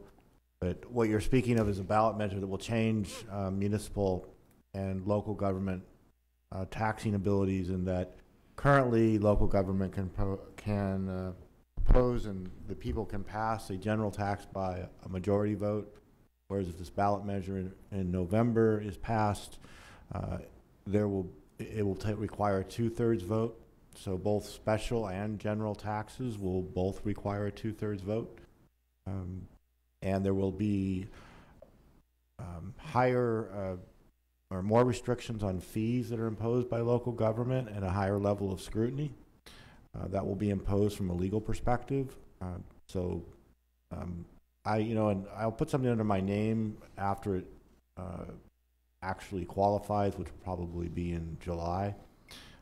But that's what generally your mayor is speaking about, and local government is starting to oppose it.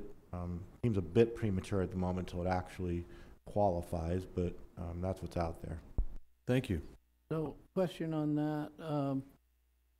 It's liable to be retro to previous issues, and how does it impact our Measure C, since we went way beyond a supermajority of 66 2/3?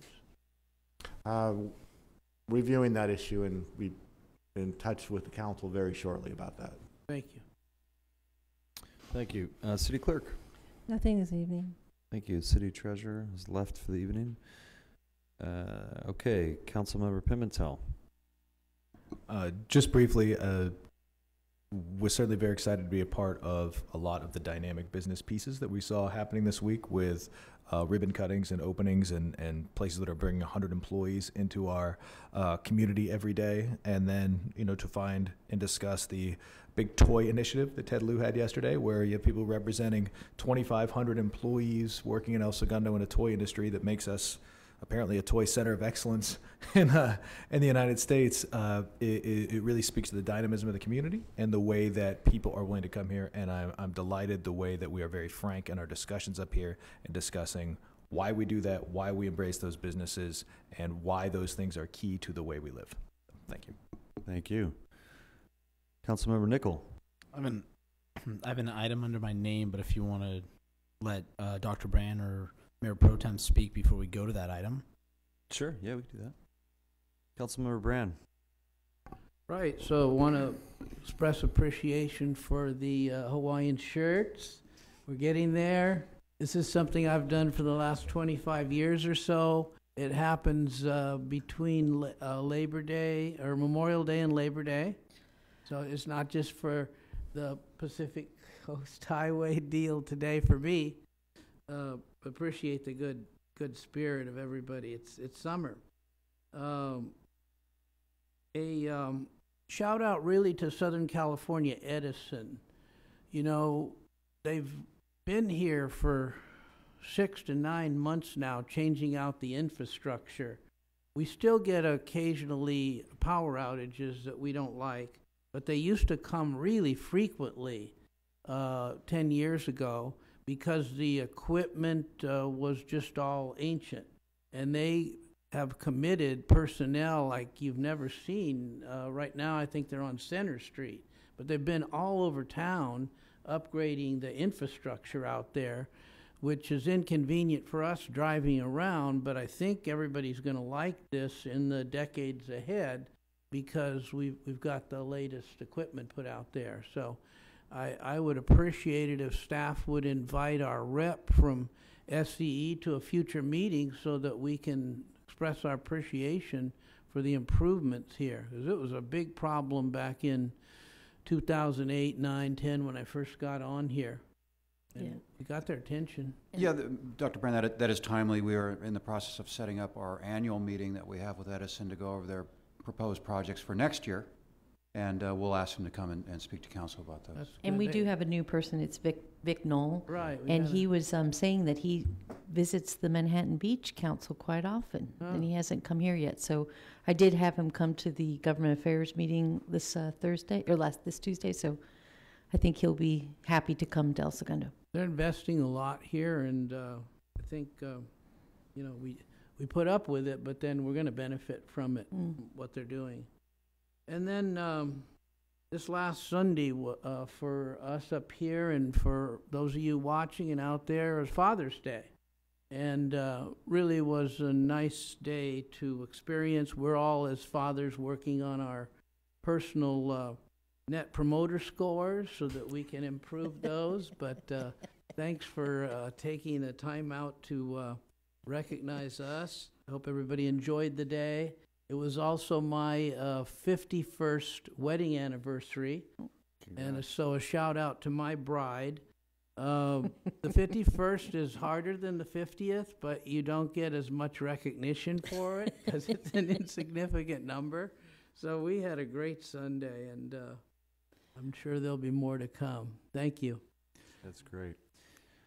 Real quick transition. Did they finish the butane circuit, they being Edison, do you know? That was the large residential one, if I'm not mistaken. Butane is the center and west side of our residential area. It was the area where we were having the most frequent outages. It was the area that had the least redundancy and switching and circuitry.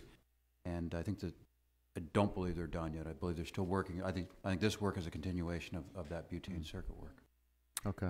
Because they did prioritize. I know that I remember they had a laundry list of projects, and they bumped us up, if I remember correctly. So they do. We should probably recognize them and get an assessment of what's next. That's great. Okay. All right, Mayor Pro Tem. I just wanted to give a shout out to the police department. I know they did a realignment of their workforce a little bit, so you're seeing a lot more police on the road, and I want to thank them for that. And I know we have a lot more cadets, so I've been seeing a lot more parking tickets out there. So please pay attention to the parking zones.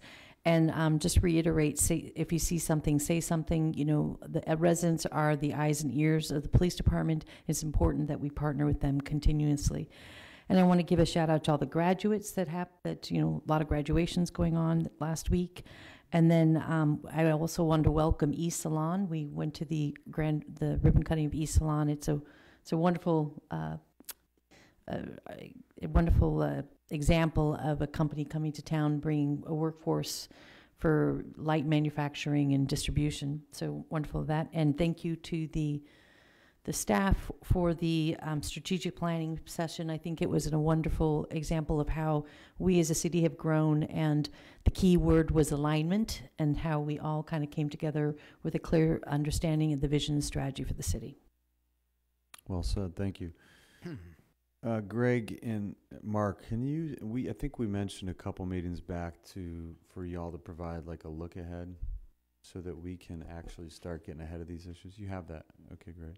Are we going to start covering that as part of the council meeting during your comments, or how do you want to? Well, let's discuss that. Okay. I want to make sure we get ahead and people have plenty of notice on some of these things that are going to be coming up. I would just share that real quickly. My only concern with telling the public about a look ahead is that it changes. Yeah. So are we okay with I think we have to set some expectations up front that it's subject to change, but okay, we can talk about that.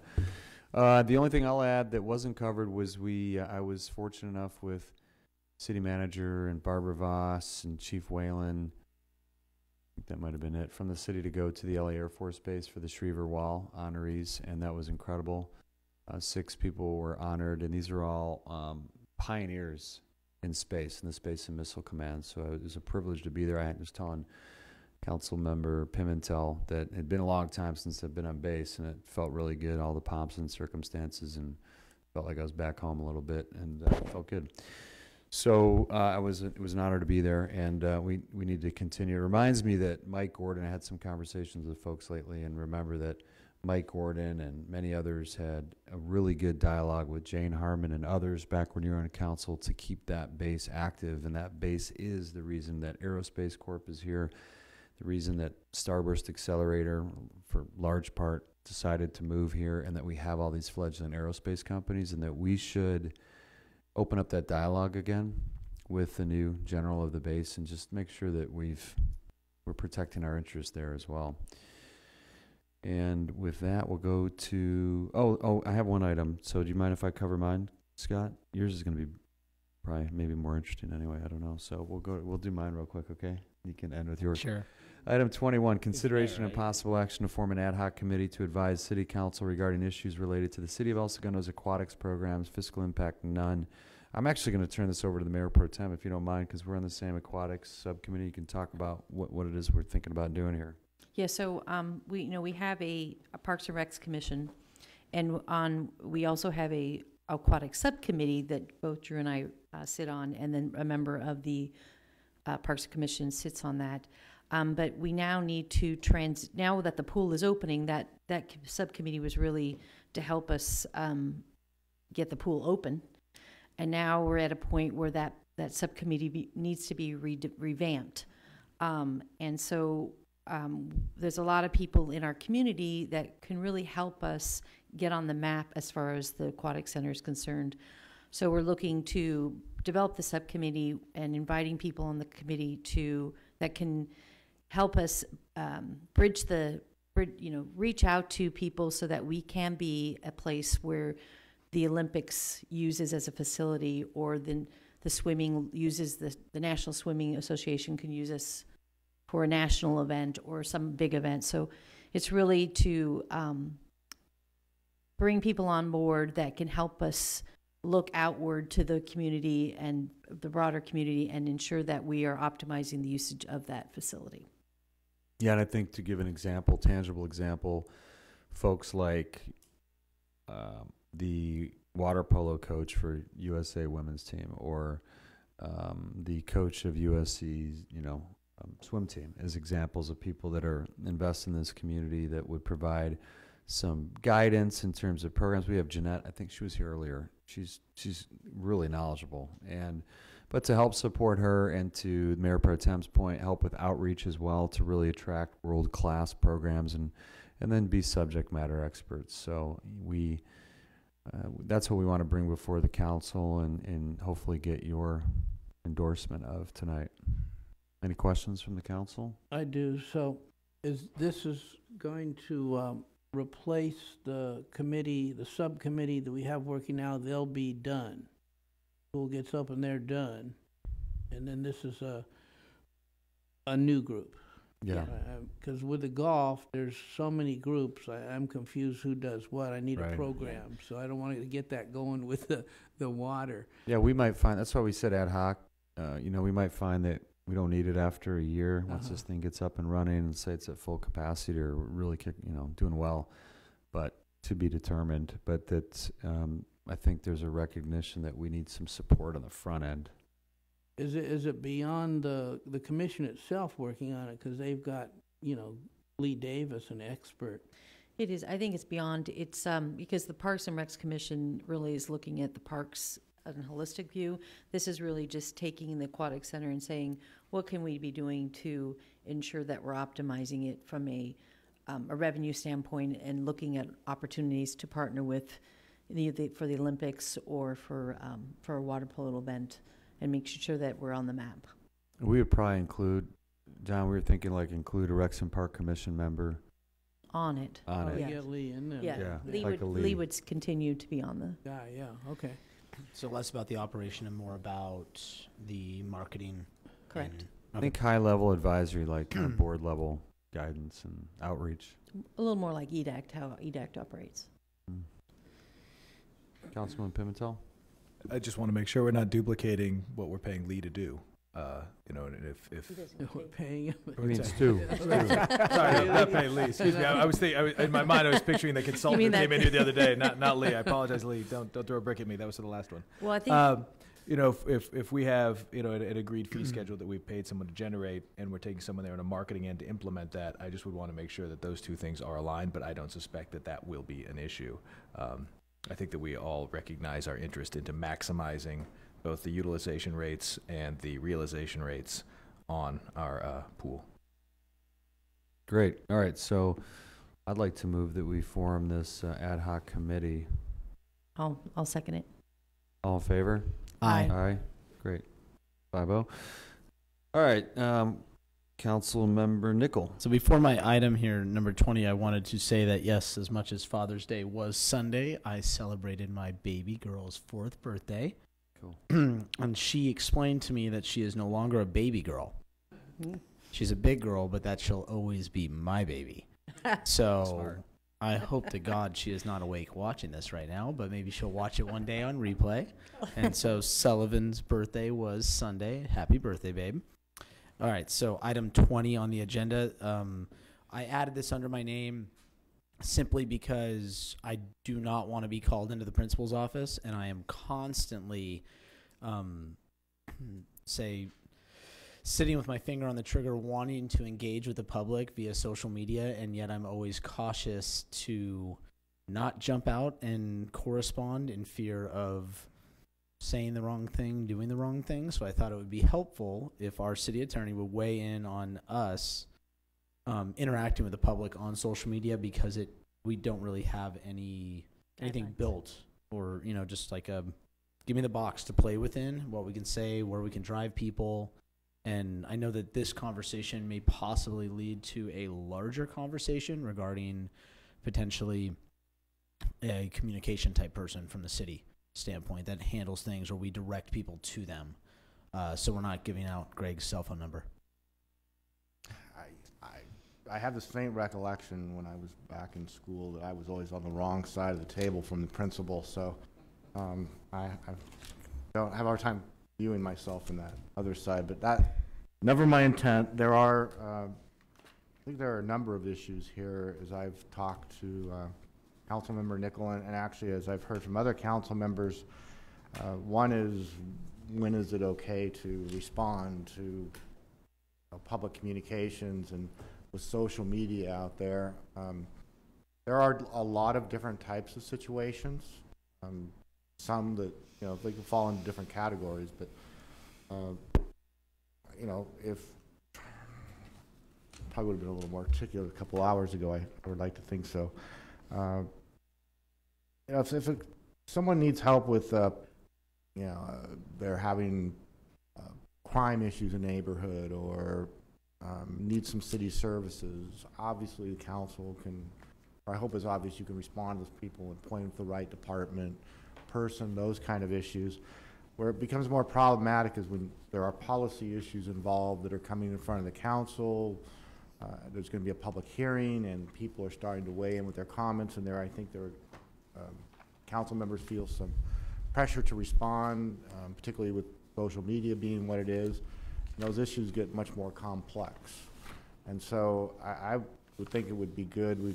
I've done this in some other cities where we've come up with some policies, and actually those other policies might be helpful to so the council could understand better when and when not to put certain things out on social media.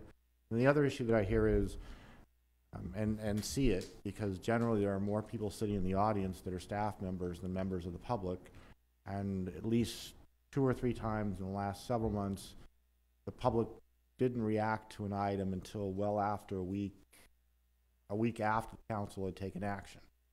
So there are things that you're doing that they're interested in, but they don't know about it till it's already done, and then they're upset about it, and it's already done. So that's how can information get pushed out more on social media. And my suggestion would be to form a subcommittee, not that it would take a long time, but that these issues could be vetted out and come back to the council within 6 weeks with some sort of policy to review and discuss the issues.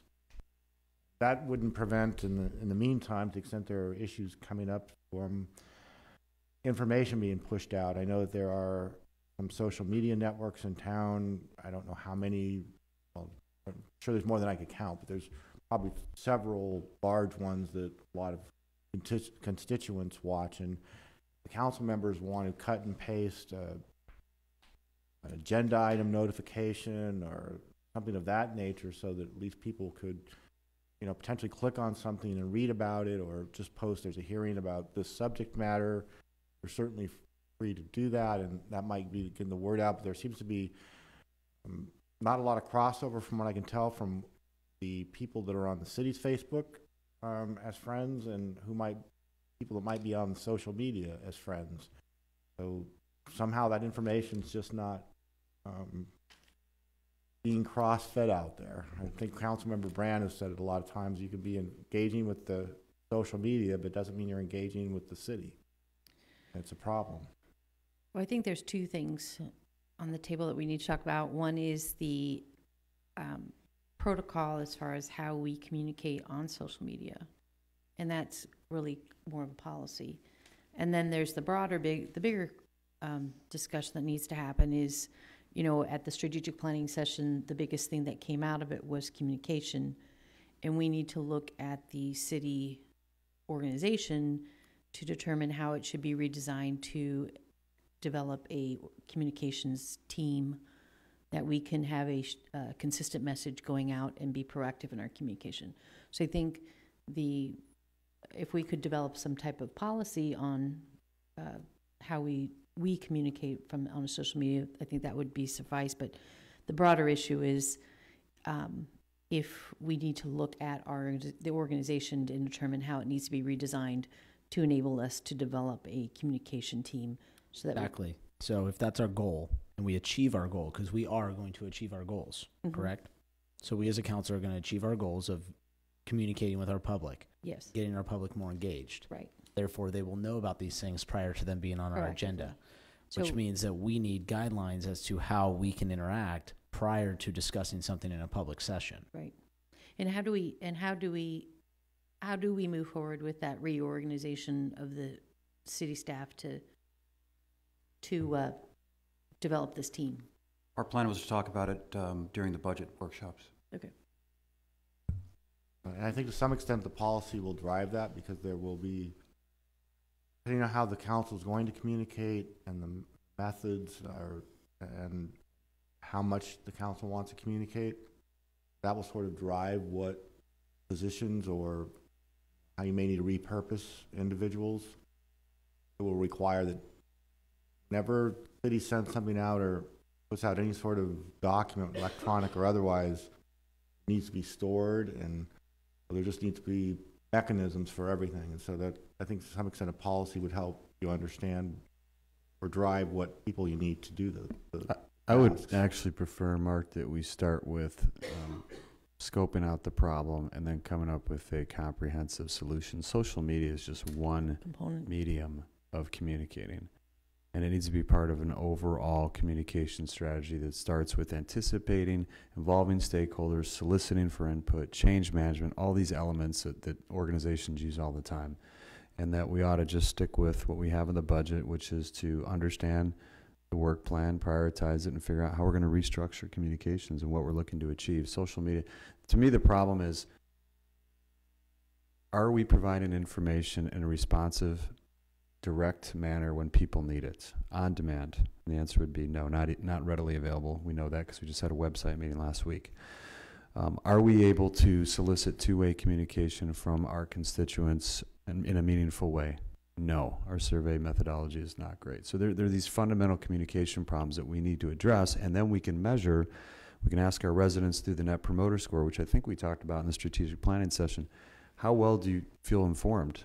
And people can tell you, I feel like I'm totally in the dark. Well, okay, that's something, we'll have a quantifiable metric to move forward on an ongoing basis. So I think let's see, and I think this is really important. I'm glad you brought it up. I'm not suggesting it's not important. It's very important. I would just ask that we pull it a little bit higher level and say, like, what's the problem we're trying to solve here? And social media is one way to address it. And I think most of us, I haven't seen any council member go off the rails. I know if I get called out, I'll try and respond to things while avoiding, like, indicating how I might be voting on a matter, but just trying to put information out there and driving people back to our website. And related to that, I think our city page, our website needs to be the system of record that we drive people back to. That's the repository, the knowledge base, not relying on ESPN, on Facebook as the system of record for all communication in El Segundo. So, and we do know that our website is not the best, and that we do have a team of people. We've kicked off we've done an RFP for the website, and we have representation from each department, and we have a project manager, and I'm really pleased to see we're moving forward on developing a best-in-class. And we're going to ask our CCB members to be part of not a focus group, but a user group to help us actually define requirements at the beginning, on the onset. So that's like stage one of change management. Get the people that are going to use the system involved in helping define it. So good stuff in the works, but it's I think we got a lot of work to do still in that department. Did that address, Scott? Did you want to take action tonight, or did you just was it more? No, I think we can. What did Jan call it? Put it in the parking lot. Put in the bike rack. So we're going to put it on the bike rack until we go to budgeting, so we can talk about this larger issue. And then at that point, I think we can bring up Mark's suggestion of creating a little subcommittee to truly identify. I mean, my goal with this is to talk about this in the public realm.